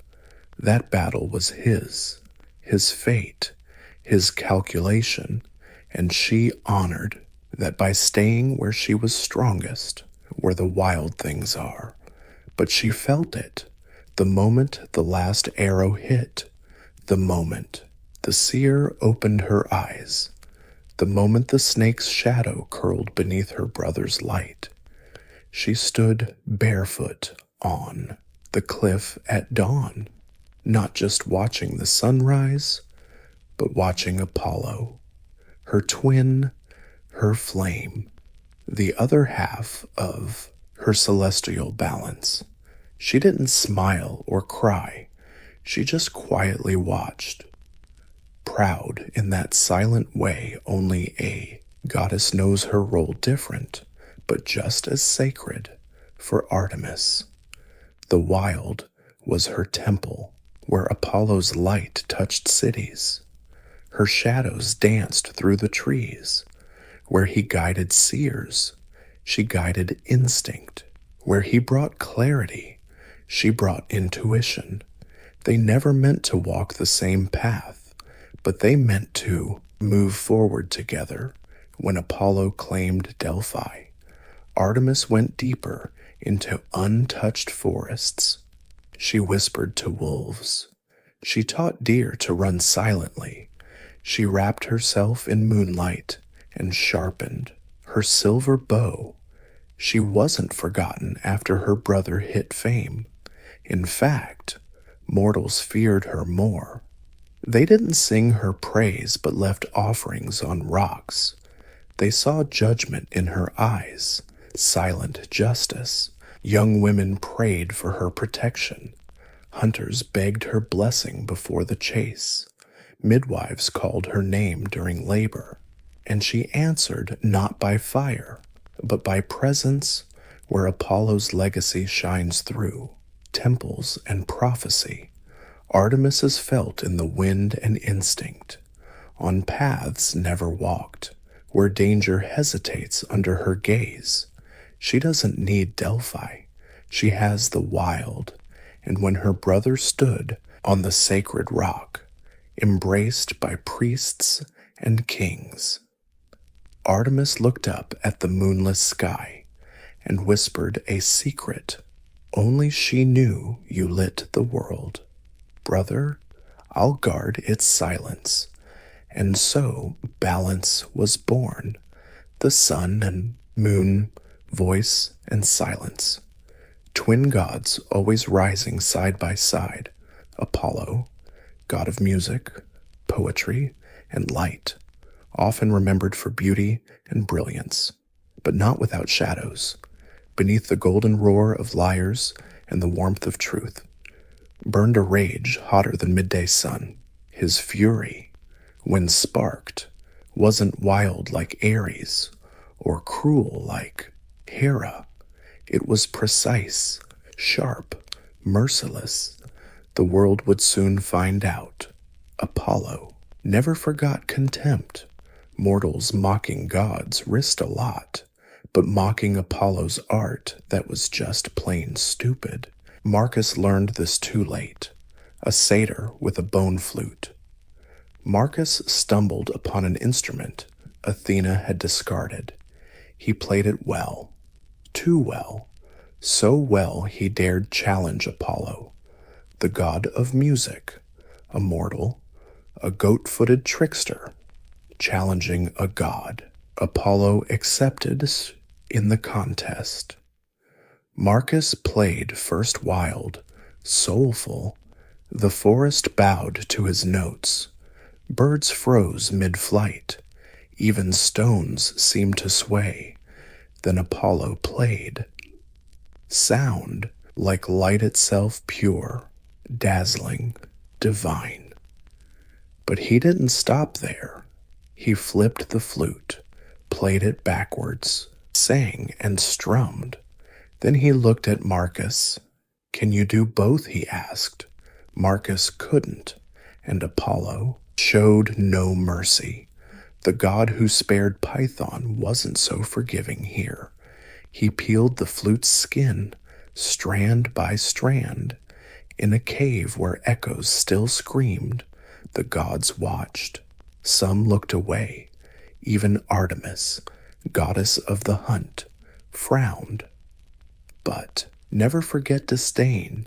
When mortals mock the gods, they're risking a lot. But mocking Apollo's art, that's just plain dumb. Marcus realized it way too late. A satyr with a bone flute. He stumbled upon the very instrument Athena tossed aside. And guess what? He played it insanely well. So well, in fact, that he had the audacity to challenge Apollo, the god of music himself, a mortal, a goat-legged trickster, challenging a god. Bold move. Apollo accepted in the contest.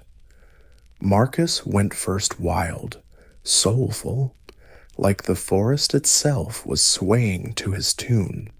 Birds froze mid-flight. Even the rocks seemed to vibe along. Then Apollo played, sound like pure light clear, dazzling, divine. But he didn't stop there. He flipped the flute upside down, played it backward, while singing and plucking. Then he looked at Marcus. "Can you do both at once?" he asked. Marcus couldn't, and Apollo wasn't having it. The god who forgave Python was not about to cut Marcus any slack. He skinned the flute, strand by strand, inside a cave where echoes still bounced around. The screams echoed too. The gods watched. Some looked away. Even Artemis, goddess of the hunt, frowned.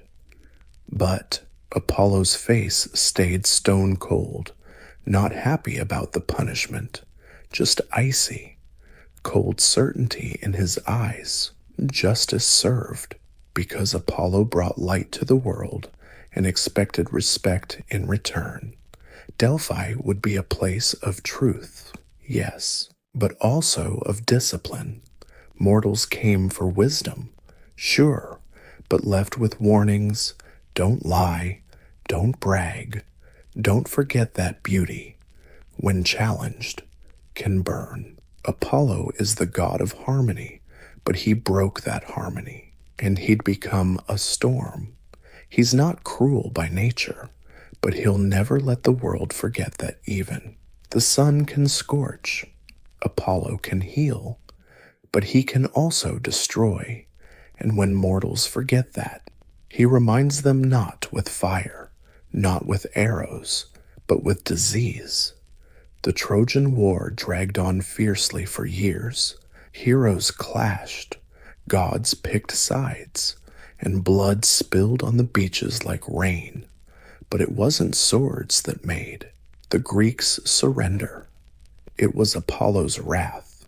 Agamemnon, proud Greek king, held captive Chryseis, daughter of a priest serving Apollo, when her dad begged for her return, offering gold and prayers. Agamemnon laughed and sent him packing. Big mistake. The priest raised his hands to the sky.